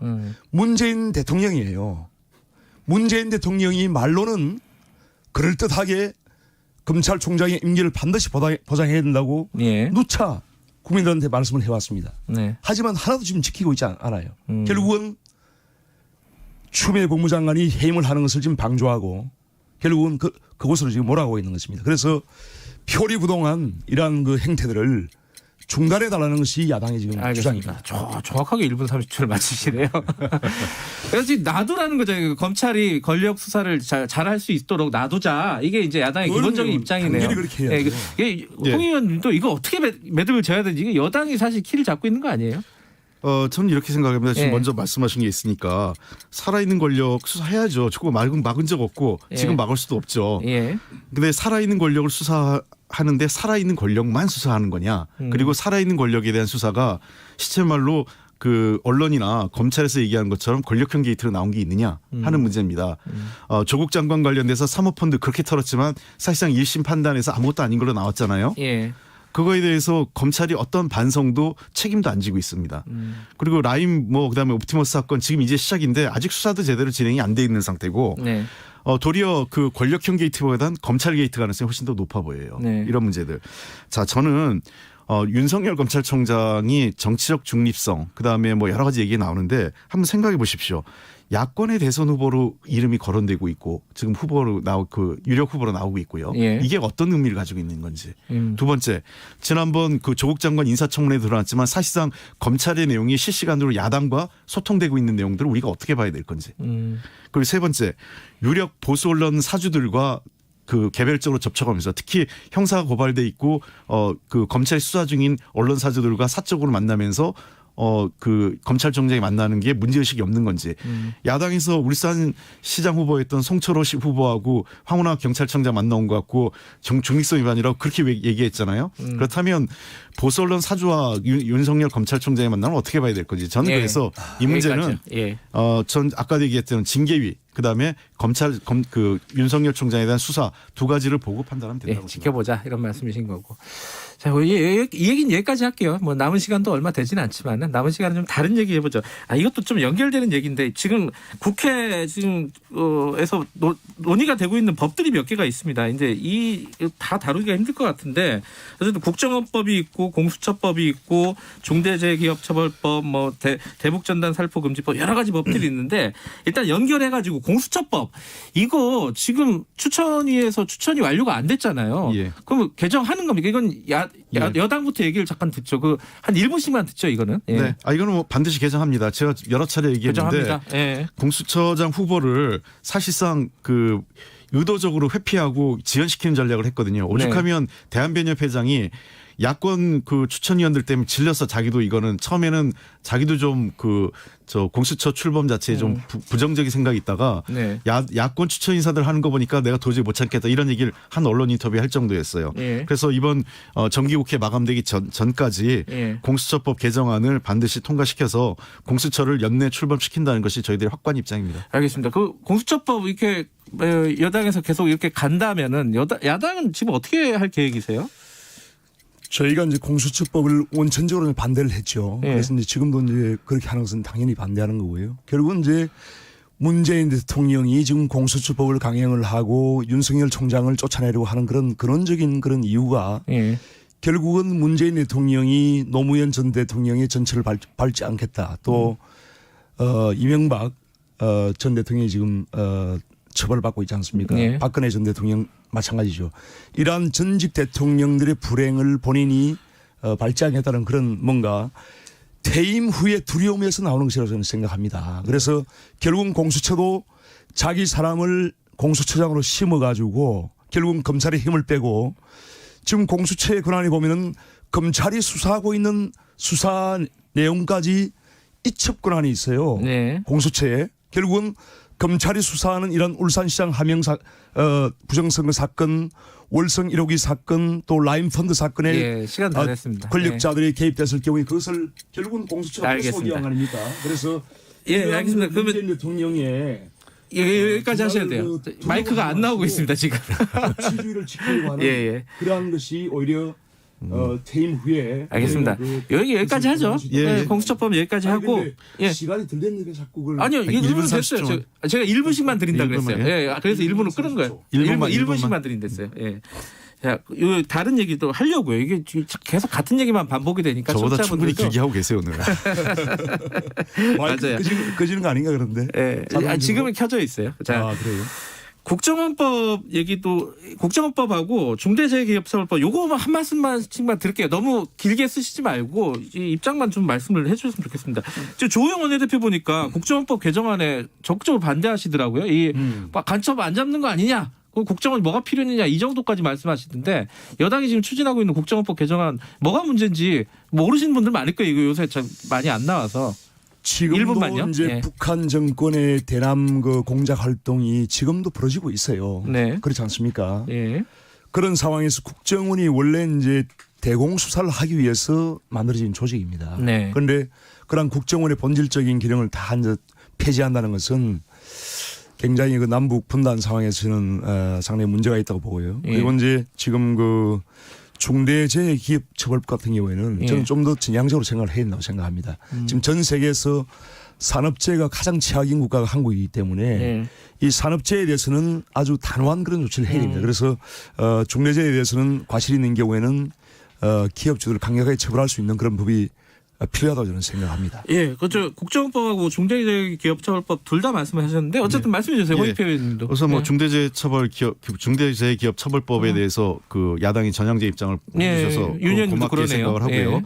다만 지금 이미자 의원이 내신 법인가요? 거기에는 징벌적 손해배상에 대해서는 그걸 좀 삭제했더라고요. 야당은. 저는 그거 포함돼야 한다고 생각하기 때문에 저는 윤영석 의원님이 좀 역할을 했으면 좋겠다 생각을 하고. 네.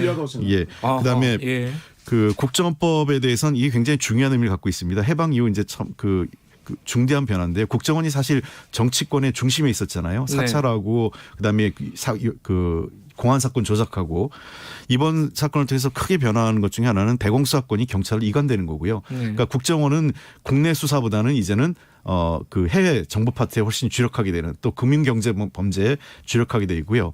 그리고 두 번째 변화는 그동안 사실상 우리 정부 들어서 안 했습니다만 IO라고 해서 국내 사찰 있지 않습니까? 이걸 이제 법적으로 못하게 완전히 법적으로 이제 못하게 되는 겁니다. 그러니까 그동안은 법이 개정되지 않았는데 우리 정부에서 안 했을 뿐이죠.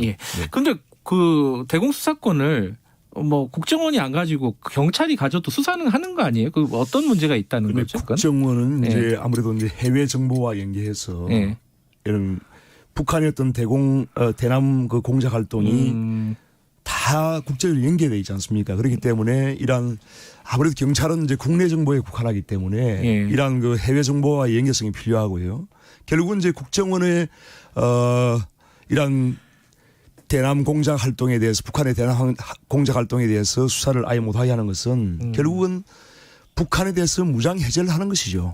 그렇기 때문에 이것은 이제 박지원 국정원장이 이제 취임한 후에 굉장히 무리한 조치이고 결국은 북한 정권의 문재인 대통령과 박지원 국정원장이 그야말로 이거는 뭐라고 할까요? 이하간 굉장히 그 북한 알겠습니다. 정권의 굉장히 그 뭔가 시간 다 됐고요. 마지막으로 악심을 하는 그런 아니에요. 이 문제를 좀 제도적으로 봐야 되는 게요. 저희가 그 권력기관 개혁을 아까 제가 검찰 개혁, 국정원 개혁, 그다음에 경찰 개혁 다 맞물려 놨잖아요. 검찰 개혁의 핵심이 뭐냐면 그 수사와 기소를 분리하자는 게 핵심이 아니겠어요? 검경수사권 조정과 그 검찰 개혁에 마찬가지로 국가정보원이 아무것도 안 하는 게 아니라 정보 활동 계속 하는 겁니다. 방첩 차원에서 대공 관련된 정보 수집하지만 국정원이 정보 수집도 하고 수사도 하니까 이게 문제가 생겼던 거예요. 공안 조작하고 사실은 그 간첩이 아닌데 간첩으로 몰아가지고 그 죄를 뒤집어 씌우는 경우가 있었기 때문에 그 국정원은 정보를 경찰에 제공하고 경찰이 수사하는 겁니다. 그러니까 이거 약간의 그 권력의 분산인 거지 이것을 뭐 대공 수사를 못하게 한다 이렇게 얘기하는 건 너무 과한 비판이라고 생각합니다. 알겠습니다. 이것도 정기국회에서 처리하실 생각이신가요? 하려고 합니다. 알겠습니다. 이거 좀 지켜보도록 할게요. 오늘 이게 시간 재고 이렇게 맞추는 게 쉽지가 않네요. 두 분이 오면 제가 긴장이 됩니다. 사연 수고하셨어요. 오늘 두 분 고생하셨습니다. 감사합니다. 최고의 정치 국민의힘 윤영석 의원님 그리고 더불어민주당 홍익표 의원님이었습니다. 2부 여기까지 하고요. 잠시 후 3부에서 뵙겠습니다. 일부 지역국에서는 해당 지역 방송 보내드립니다.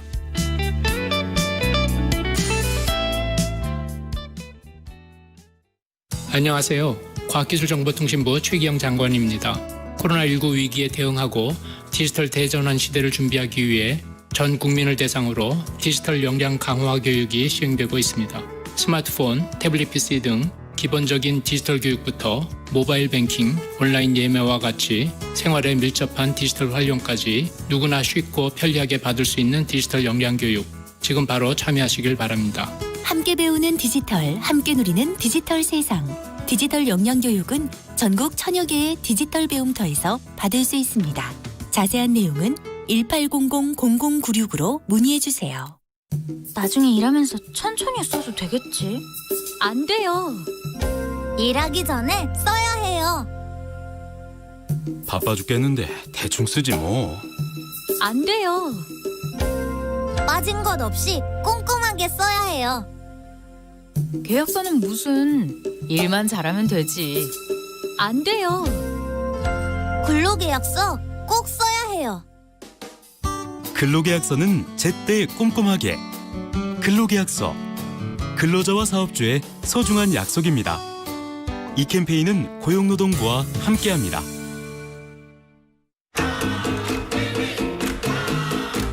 요즘 속 터지고 답답한 뉴스만 머리가 아프다. 아이고 지끈지끈해 그런 사람들 있지 않습니까? 그러면은 주진우 라이브 들으시면 저희가 정리 잘 해드릴 테니까 걱정 마시고요. 자, 일로 오십시오. 주진우 라이브. 코로나 시대 시사 매일 오후 5시 5분 주진우 라이브.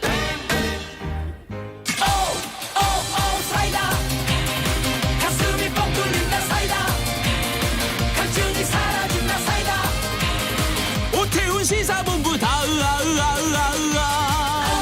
사이다 가슴이 뻥 뚫린다 사이다 할증이 사라진다 사이다 꽉 막힌 시사 이슈 사이다처럼 시원하게 뚫어드립니다. 매일 낮 12시 20분 오태훈의 시사본부. 지금 시각은 8시 30분입니다. KBS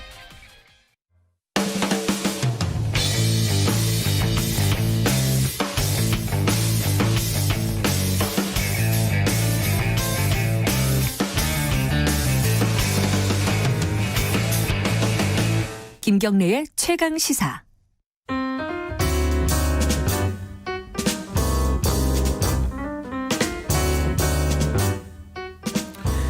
네, 더 나은 미래를 위해 오늘의 정책을 고민하는 시간입니다. 김기식의 정책 이야기 식스센스. 김기식 더 미래연구소 정책위원장 나와 계십니다. 안녕하세요. 예, 안녕하세요. 저번 주에 저희 애가 코로나 때문에 네. 못 뵀더니 굉장히 오랜만에 뵙는 것 같아요. 네. 자, 오늘 들은 말씀이 많아가지고 바로 들어가죠.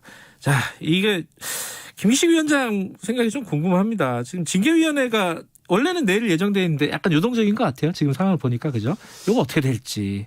예, 일단 그 1일날 네. 지금 법원에서 그 가처분을 네. 그러니까 직무정지 효력을 정지시키는 가처분을 받아들이지 않았습니까? 인용을 했죠. 윤석열 총장의 신청을. 그게 이제 그 제일 중요한 게 이제 절차적 정당성에 있어서 문제를 삼은 건데 문제는 그게 단순히 절차적인 문제만이 아니고 사실 다음 날 징계위가 열리는데 징계를 하면 할 수 있는 거거든요. 근데 그 하루를 남겨놓고 그 결정을 했다, 신속하게 했다라고 하는 거나 그 판결문에 이 법무부 장관의 검찰총장에 대한 조치는 최소한이어야 한다.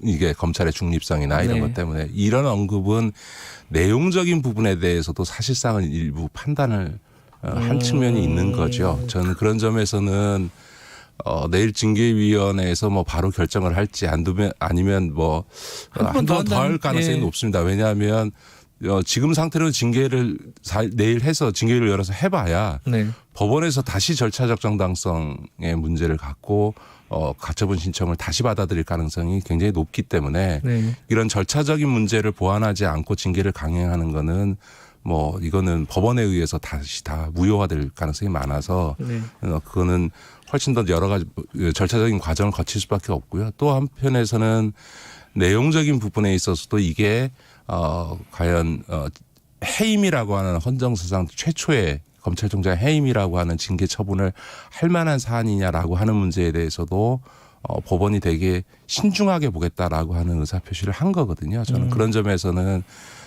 이게 징계위를 열어서 해임 처분을 하거나 이런 문제들에 대해서는 이렇게 쉽지 않은 상황이다 이렇게 보여지고요.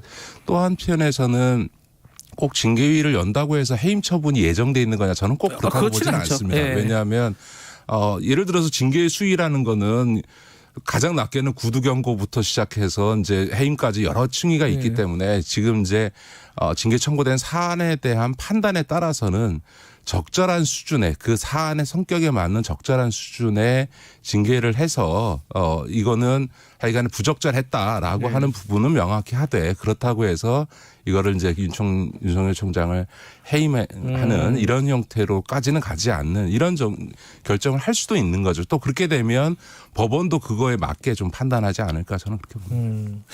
근데 이제 징계에 의해서 결론이 어떻게 나든지 간에 지금 상황은 뭐 검찰들 뭐 검난이라고 일부에서는 표현하지만 어쨌든 검찰들이 집단적으로 반발하고 있고 뭐 차관이 사표 내버리는 이런 상황이 돼버렸어요. 그리고 지금 청와대도 입장이 좀 곤란해진 상황이 됐습니다. 이제 결과적으로 보면은. 어떻게 매듭이 지어질까 이것이 지금 이 곤란한 상황 어떻게 전망을 하세요? 결국은 뭐 대통령이 결정하고 대통령이 해결해야 되는 상황이 된 것 같습니다. 그러니까 예를 들어서 추미애 장관이 이런 어떤 절차적인 과정이나 또 징계 청구의 내용과 관련해서 어떻게 보면 속된 말로 좀 깔끔하게 일을 처리하지 못한 거죠. 그러니까 이제 일종의 절차적으로 문제를 해결할 수 있는 법 제도의 절차를 해결할 수 있는 부분에 있어서는 법무부의 이런 엉성한 일 처리로 인해서 오히려 그거는 이제 물 건너 가버리고 있는 상황인 것 같고 더 본질적으로는 사실은 이게 여야 간의 싸움이 아니고 뭐 검찰총장도 대통령이 수반으로 있는 행정부 소속이거든요. 그렇죠. 그러니까 어떻게 보면 범정부 안에서의 내부에서의 갈등과 관련된 문제인데 이거를 어떻게 보면 정치적으로 풀어야 될 문제를 법적으로 해결하려다가 오히려 꼬여버린 거라고 저는 보여집니다. 그러니까 그리고 실제로도 이거를 국민들이 피곤하잖아요. 그러니까 이제 그런 점에서 보면 정치적으로 그냥 해결하지 그걸 왜 이렇게 두 권력자가 왜 싸우냐 윤석열 추미애가 이런 여론이 있는 거거든요. 저는 이제 그게 임계 지점에 왔기 때문에 저는 뭐 대통령이 결국은 이 문제를 직접 해결할 수밖에 없는 상황으로 추미애 장관이 만들었다. 저는 그렇게 보시죠. 근데 이게 해석에 따라서 다른데 윤석열 총장 검찰총장이라는 게 2년 임기가 보장이 돼 있잖아요. 특별한 뭐 탄핵이라든가 이런 뭐 해임 같은 징계 사유가 발생하지 않으면 그럼 대통령도 마음대로 뭐 해임할 수는 없다.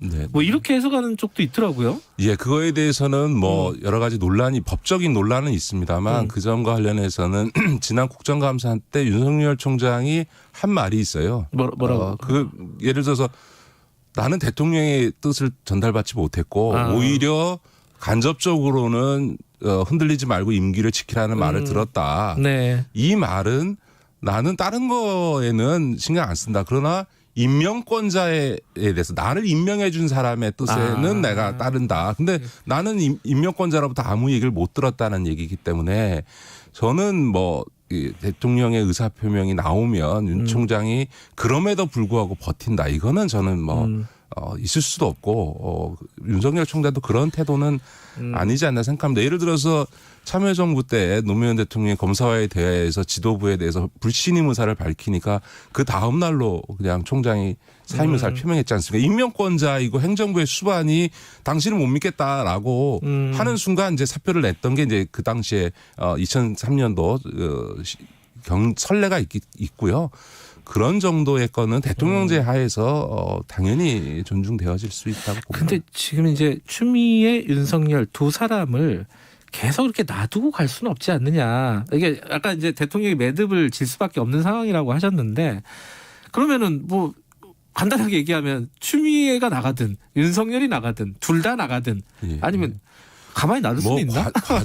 과정과 수순이야 뭐 여러 가지를 상정할 수 있겠습니다만 결론적으로는 추미애 장관도 이제 개각 시점에서 교체를 해야 되고 할 거라고 봅니다. 왜냐하면 이제 지금 이제 정기국회에서 공수처법을 처리해서라도 올해 안에 공수처를 출범시키고요. 또 검경수사권 조정이라든가 이런 이제 권력기관 개혁과 관련된 법 개혁이 법안이 다 이제 국정원법 등등이 다 통과되고 되면 이 문재인 정부 출범하면서 설정했던 권력기관 개혁, 특히 검찰 개혁과 관련된 제도적 개혁이 다 마무리되는 거 아니겠습니까? 그러면 이제 추 장관으로서는 이 해야 될 어쨌든 검찰 개혁과 관련된 부분에 있어서 일정한 임무가 끝났기 때문에 저는 1년 동안 이렇게 지리하게 공방으로 진행되어 왔던 이 검찰개혁 국면을 정기국회에서의 제도적 개혁을 완성하는 것으로 이제 일종의 좀 마무리하고 사실은 어떻게 보면 지금 제2차 지금 코로나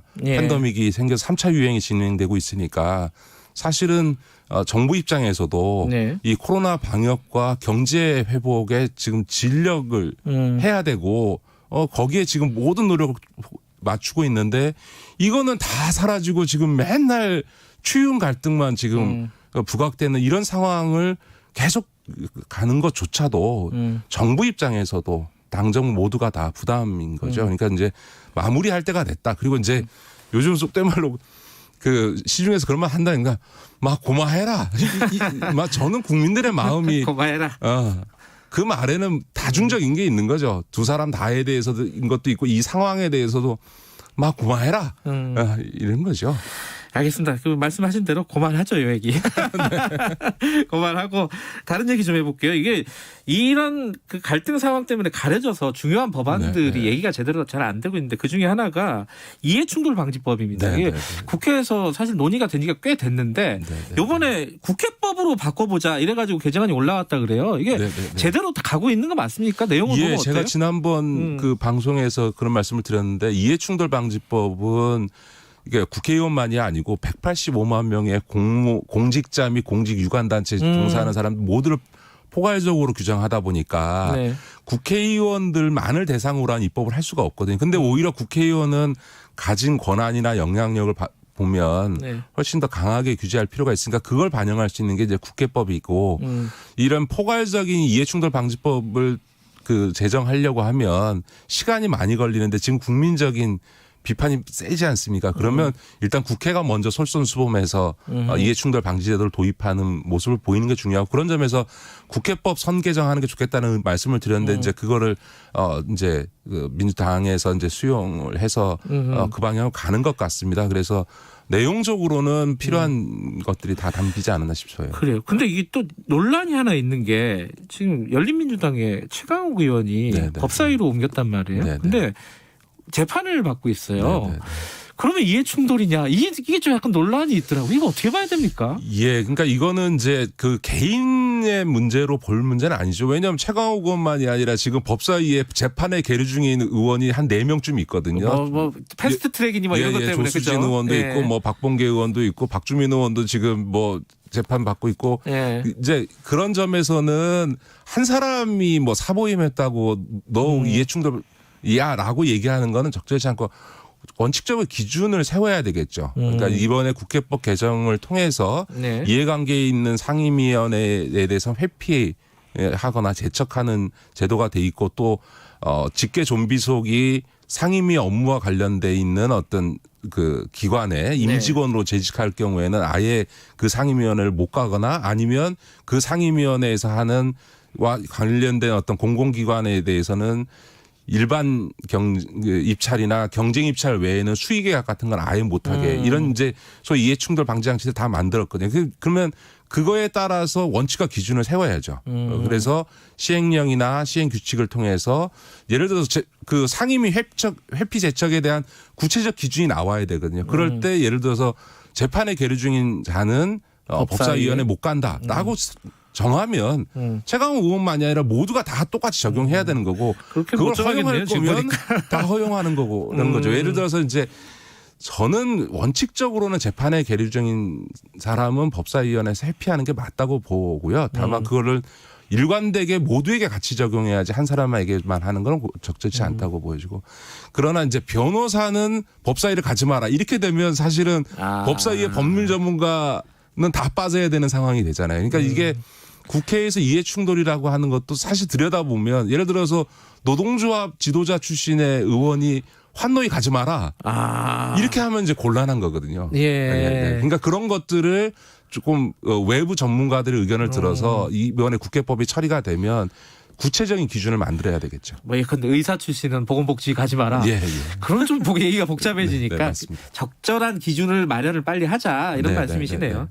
알겠습니다. 이 시간이 많지 않지만 마지막으로 이것도 하나 여쭤볼게요. 궁금하신 분들도 꽤 있을 겁니다. 이거 전문가시니까 이 부분 또 대한항공이 아시아나 인수하게 이제 한다는 게 이제 산업은행의 결정이었는데 근데 이제 KCGI 그 강성구 펀드가 소송을 냈잖아요. 그 첫 단계인 그 신주 발행 금지 가처분 신청을 냈단 말이에요. 한진칼 상대로.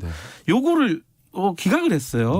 이걸 어떤 의미로 봐야 됩니까? 이게 산업은행의 판단을 손을 들어줬다 이렇게 봐야 되는 겁니까? 그렇죠. 그러니까 이제 강성부 펀드에서 이거는 경영권 개입을 하기 위한 목적이라고 했는데 특혜다 뭐 이런 얘기도 많이 했잖아요. 이제 법원은 그게 아니고 이거는 구조조정 과정에서의 딜이다라고 판단을 해서 이제 그 처분을 했기 때문에 아마 올해 안에 이게 이제 그 진행은 다 진행이 될 거고요. 그래서 이제 그 산업은행과 하는 이제 대한항공 간의 법적 절차는 다 마무리가 될 텐데 이제 최종적으로는 이게 이제 항공사 간의 합병이기 때문에 이제 이게 지금은 이제 대한항공이 아시아나를 인수하는 형태지만 그 뒤에 두 항공사를 합병할 걸 전제하고 있거든요. 그러면 이제 결합 신사를 해야 됩니다. 기업 결합 신사. 근데 그게 국내에서만 받는 게 아니고요. 대한항공과 아시아나가 취향하고 있는 주요 국가들로부터 다 받아야 됩니다. 중국, 일본, 뭐 유럽, 뭐 미국 이런 데로부터 다 받아야만 하는 건데 그렇게 최소 한 6개월 정도 걸립니다. 아마 승인은 날 거라고 봅니다. 왜냐하면 우리 국내에서 보면 두 대형 항공사가 합쳐졌으니까 독점이라고 볼 수 있을지 모르지만 세계적으로 보면 이제 뭐 정말 n분의 1밖에 안 되는 거고요. 또 우리 국내적으로도 우리 국적기로 보면 하나의 회사가 되는 거지만 우리 국내에도 지금 외국 국적 비행기들이 많이 들어오지 않습니까? 그러니까 전체 항공 운항 시장에서 놓고 보면 양사를 합쳐도 그 시장 포션이라고 하는 게 시장의 어떤 비중이라는 것 자체가 충분히 경쟁적이라고 볼 수 있기 때문에 뭐 이거는 뭐 아마 결합 승인 심사는 다 날 거라고 보고요. 그렇게 돼서 한 6개월 정도 걸린다고 하면 내년 아마 한 8, 9월 정도에 그 결합 승인 신청을 받고 나서 이제 법적인 조치가 완료가 될 거고 그때부터 한 1년 정도 뒤에 그러니까 22년도에 가서 양사의 합병이 이루어지는 이런 형태로 가지 않을까 싶습니다. 이런 문제는 보통 말씀하신 대로 되더라고요. 이것도 제가 뭐 지난번 방송에서 이건 불가피하다는 말씀을 드렸고 갔는데 하나 참 이게 이 법원의 결정이 윤석열 총장 법원의 결정하고 같은 날 났잖아요. 그러네요. 제가 그걸 보면서 산업은행은 법원으로부터 기각 결정을 받아내는데 법무부는 오히려 인용 결정이 났잖아요. 어떻게 보면 이런 법적인 문제와 관련해서 법무부의 준비가 산업은행만도 못하다. 그러니까 예를 들어 산업은행이 각종 딜을 하는 데 있어서 있을 수 있는 법적 시비에 대해서 면밀히 검토해서 일을 처리하거든요. 근데 그런 무슨 비즈니스상의 딜을 하는 데 있어서 이 법률적 검토만도 못하게 어떻게 보면 법무부가 일을 처리하는 바람에 같은 날 산업은행은 법적으로 이겼는데 법무부는 사실상 패소하는 이런 어처구니 없는 상황이 벌어져서 저도 그날 되게 인상적이었습니다. 알겠습니다. 여기까지 듣죠. 고맙습니다. 네. 김기식 더미래연구소 정책위원장이었습니다. 지금 시각은 8시 46분입니다. 김경래의 최강 시사는 짧은 문자 50원, 긴 문자 100원인 문자번호 샵 9730 무료인 어플 콩으로 참여하실 수 있습니다. 유튜브 라이브로도 함께합니다. 법조 기자단 카르텔 이런 얘기 많이 들어보셨죠? 이게 뭐 기자단은 뭐 각 부처마다 다 있는데 특히 법조 기자들이 조금 유별나다고 합니다. 그 폐쇄성이라든가. 자, 여기에 지금 도전이라고 해야 되나요? 어쨌든 법조 기자단이 원래 이렇게 다른 언론사들 추가적으로 잘 안 받아주거든요. 여기에다가 출입증 발급을 신청한 곳이 있습니다. 미디어 오늘하고 사실 뉴스타파도 같이 하고 있어요. 이 부분. 미디어 오늘 손가영 기자와 함께 얘기 좀 나눠볼게요. 손 기자님 안녕하세요. 네, 안녕하세요. 일단은 예전에도 한번 발급 신청을 해본 적이 있습니까? 법조 기자단에? 미디어 오늘은 없습니다. 없어요? 네. 요번에 신청을 언제 하셨어요? 할 예정이고. 그래요? 네, 아마 조만간 할 예정입니다. 네. 뭐 전망은 어떻습니까? 바로 해줄 것 같습니까? 분위기를 봤을 때, 그 전례를 봤을 때는 곧 반려될 가능성이 훨씬 높고요. 왜냐하면 몇 년 전에 뭐 어떤 온라인 매체에서도 이렇게 중앙지검 쪽에 이제 기자단처럼 취재 권한을 달라고 했는데 뭐 이렇게 반려된 경우도 있고 이제 그렇게 가능성은 높아 보이진 않습니다. 이게 절차가 어떻길래 그렇게 어려운 거예요? 어떤 절차를 밟아야 되는 건데 신청하면은 누가 심사하는 거예요, 이게? 그러니까 이게 공공기관이 관리를 하는 게 아니라 기자단 자체는 가입 여부는 기자단이 결정을 하는데 네. 그 뭐 절차를 말씀을 드리면 이게 심사 때마다 약간씩 달라지긴 하는데 대체적으로는 그 법조 기자단이라고 불리는 그 기자단 내에 기자실이 3곳이 있는데 대법원, 중앙지검 이렇게 기자실이 있는데 이 3곳의 투표를 다 통과를 해야 돼요. 어허. 네. 그래서 각 기자실의 제적 3분의 2 제적에 3분의 2 혹은 과반수 그 동의를 얻어서 투표를 하면 여기서 그치지 않고 1진이라고 불리는 대법원 기자실이 있는데 대법원 기자실 또 가야 돼요? 야, 이건 뭐 대법원 기자실의 통과까지 그 동의까지 얻어야 되는 그런 과정을 알고 있습니다. 그 최근에 뭐 추가적으로 기자들 받은 사례가 있다 그래요? 좀 알아보셨습니까? 이 부분은? 네네. 있어요? 최근에 뉴스핌과 더팩트가 최근 1년 사이에 그 기자단 가입을 한 것으로 알고 있습니다. 그러면 아예 뭐 안 해주는 것도 아니네요, 그죠? 네. 그러면 미디어 오늘하고 뉴스타파는 해줄까요? 잘 모르겠는데 민중의 소리 같은 경우는 2017년부터 이렇게 기자단 가입을 계속 신청했던 걸로 알고 있는데 다 떨어졌던 걸로 알고 거긴 또 안 됐어요? 네. 왜 안 됐다 그래요, 거기는? 뭐 이유가 있어요?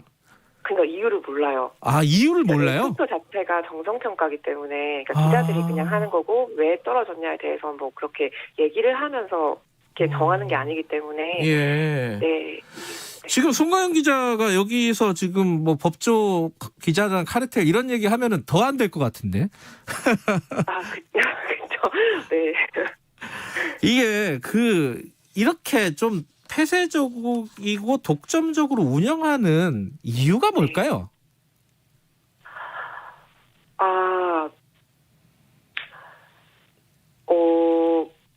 그러니까 뭐 하나로 딱 잘라 말하기는 좀 어렵지만, 근데 대체적으로 이제 기자들을 이제 취재 편의를 받는 그러니까 편리하기 때문에 그러니까 그 기자단에 속한 매체들은 사실 지금의 구조를 뭐 바꾸려고 하는 문제의식이 크진 않은 것 같고 기관 입장에서도 기자단에 있는 매체들만 주로 상대를 하면 되니까 그런 행정 편의적인 편리 부분이 있어서 그러니까 기존의 구조를 이렇게 뭔가 바꿔야 한다는 문제의식이 크진 않은 것 같고 이 부분이 가장 큰 원인인 걸로 보입니다. 그러니까 뭐 예를 들어 검찰이라든가 법원이라든가 그쪽도 원하고 있고 기자단도 원하고 있고 양쪽에서 다 이런 식으로 운영하는 게 편리하니까 자기들이 편하니까 추가적으로 받는 것들을 뭐 좀 제한하고 있다 이렇게 보면 되는 건가요? 그러면? 그렇게 보고 많이 평가를 하고 합니다. 기자들은. 근데 이게 송가영 기자가 기자시잖아요. 기자면은 사실 이제 검찰 브리핑이나 이런 것들 다 들어갈 수 있어야 되는 거잖아요. 원래 뭐 기자단이 아니더라도. 그게 정상이라고 생각을 하고. 근데 검찰은 그렇게 운영을 안 합니까 지금? 네. 어떤 걸 못 보게 돼 있어요? 그러니까 이게 지난해부터 조금 이렇게 공보 관행이 좀 바뀌어가지고 어쨌든 지난해까지의 기준을 말을 하면 뭐 매주에 한 번 이상씩 티타임 형식의 어떤 정례 브리핑이 있었는데 근데 그거 자체도 이제 기자단에 있는 매체 기자들만 갈 수 있고 그리고 기자실에서 열리는 어떤 수사 결과 발표, 기자회견 같은 것도 기자단 밖의 기자들은 참석할 수가 없고 그리고 뭐 그런 각종 뭐 공보 자료 같은 것도 뭐 구두로 이렇게 달라고 전화로 이렇게 제공해 달라고 해도 기자단이 아니니까 줄 수 없다거나 뭐 수사 뭐 확인할 게 있어가지고 전화를 취재해도 기자단이 아니어서 코멘트 해줄 수 없다 뭐 이렇게 말을 들은 기자들이 많습니다. 기본적인 어떤 기자회견 이런 것들도 기자단이 아니면 못 들어간다는 거예요? 네. 아니 다른 부처는 다 공개를 하잖아요. 그 정도는 뭐 기자단이 있다 하더라도. 네, 그래서 훨씬 이 법조 출입처 문화가 훨씬 폐쇄적이어서 합리적인 수준이 아니라고 생각을 하고 있습니다. 네. 이게 티타임은 아직도 하고 있습니까? 그런 것들은? 지금 그 관행은 걸로 알고 있습니다. 그래요? 그 관행 되게 재밌었는데 예전에 보면은 이 네. 차장 검사가 기자들을 평가하는 자리다. 뭐 이런 얘기도 있었잖아요. 네, 그런 말들도 나오고. 예, 그날 아침에 나왔던 신문 보면서 어디 신문은 잘했고 어느 신문은 오보고 이런 식으로 쭉 이렇게 나왔다고 하던데 이제 그런 것들은 없어졌는데 그럼에도 불구하고 공식적인 어떤 기자회견장도 기자단 소속이 아니면은 들어갈 수가 없다는 말씀이시네요. 네. 그 부분은 사실 법적인 어떤 문제 제기를 해도 괜찮을 것 같은데 그런 걸 한번 해본 사례가 있나요? 사례까지는 모르겠고 예. 이 기자단 밖의 기자들이 뭔가 뭐 헌법소를 해봐야 되지 않냐 이런 얘기는 줄곧 나온 걸로 알고 있어요. 왜냐하면 이게 차별의 문제고 취재 자유 제한의 문제라고 다들 여기는 기자들이 많아서 근데 이제 사례가 있는지는 모르겠고 좀 이번에 좀 법적으로 만약에 대응하게 된다면 네. 그것까지 같이 문제 제기를 좀 해보고 싶다는 생각은 하고 있습니다. 만약에 이제 요번에 기자단에서 이 미디어 오늘이나 뉴스타파의 가입이라고 해야 되나요? 가입이죠. 예, 네, 그 가입을 거절한다면은 법적으로 한번 다퉈볼 생각이시라는 건가요? 네. 그건 좀 승산이 있을까요? 어떻게 보십니까? 제가 법적인 지식이 없어서 그것까지 모르겠는데 네. 문제 제기는 충분히 해볼 상황이라고 생각합니다. 네, 그럼 청취자분들을 위해서 이렇게 만약에 그런 문제 제기가 통해 가지고 기자단이 이제 약간 오픈이 된다. 네. 그러면은 국민들에게 좋은 건 뭡니까? 본인들에게 좋다는 게 기자단에게 국민들. 국민들에게 좋은 네, 거죠. 네. 독자들, 뭐 청취자들, 뭐 시청자들에게 좋은 건 뭡니까? 네, 그러니까 지금의 출입처 문화에 있어서, 네. 그러니까 이게 이제 출입처와 기자단이 이렇게 적정한 거리를 두지 못함으로써 나오는 좀 어떤 문제가 있는 보도들이 좀 계속 이렇게 문제가 됐잖아요. 네, 그런 문제를 개선하기 위해서라도 이 폐쇄적인 출입처 문화가 개선이 필요하다는 건데, 네, 이제 그런 지금 국민들이 지금 여러 가지로 지적을 하셨던 어떤 출입처와 거리를 두지 못하는 보도들이 계속 양산이 되는 이 문제, 이거 관련해서는 기자단을 개방함으로써 문제를 풀 수 있어서, 네, 그런 방향성으로 기자단 개방이 좀 필요하다고 생각합니다. 폐쇄적으로 운영을 하면은 뭐 필연적으로 유착이 생길 수밖에 없죠. 사실 정보라는 것들이 통제되면은 정보를 이렇게 가지고 있는 소유하고 있는 사람들이 이득을 얻을 수밖에 없는 구조가 되니까요. 청취자 여러분들이 문자 많이 보내주시는데 이게 0047님이 법 규정에 있는 사안입니까 기자단이? 아니면 기러기입니다. 기레기 아닙니다. 기러기들이 만든 겁니까? 이게 법에 있는 건 아니죠? 뭐 기자단 규정이라든가 이런 거, 그죠? 네, 법에는 없습니다. 서주연님은 80년대로 돌아간 느낌이다, 기분이다 이런 말씀도 보내주시고 9005님이 이러니까 검언 유착이 생기는 거 아니냐 이런 말씀도 보내주십니다. 만약에 송가연 기자가 기자단에 들어간다면 뭘 제일 취재하고 싶으십니까? 그냥 지금, 그러니까 구체적으로 뭔가 이렇게 이슈가 있는 게 아니지만 저도 이제 법조를 취재하면서 가장 답답했던 게 판결문조차도 맞아요. 못하고, 네, 그냥 이제 재판을 들어가서도 뭐 휴대폰으로 기록을 할 수밖에 없다거나, 그냥 뭐 노트북을 쓰는 게 제한이 돼서. 노트북도 못 쓰게 해요? 그러니까 작년까지도 못 썼는데 항의를 계속 하니까 이제는 뭐 한 두세 개 자리는 열어줘서 쓸 수는 있는데 또 모두가 쓰지 못하죠. 왜냐면 매체가 두세 군데만 있는 건 아니고 그래서 그런 편의적인 부분을 좀 맞습니다. 정보라도 좀 똑바로 공평하게 좀 얻을 수 있으면 좀 달라지겠죠. 여기까지 듣죠. 고맙습니다. 네, 감사합니다. 미디어 오늘 송가연 기자였습니다. 오늘 여기까지 하겠습니다.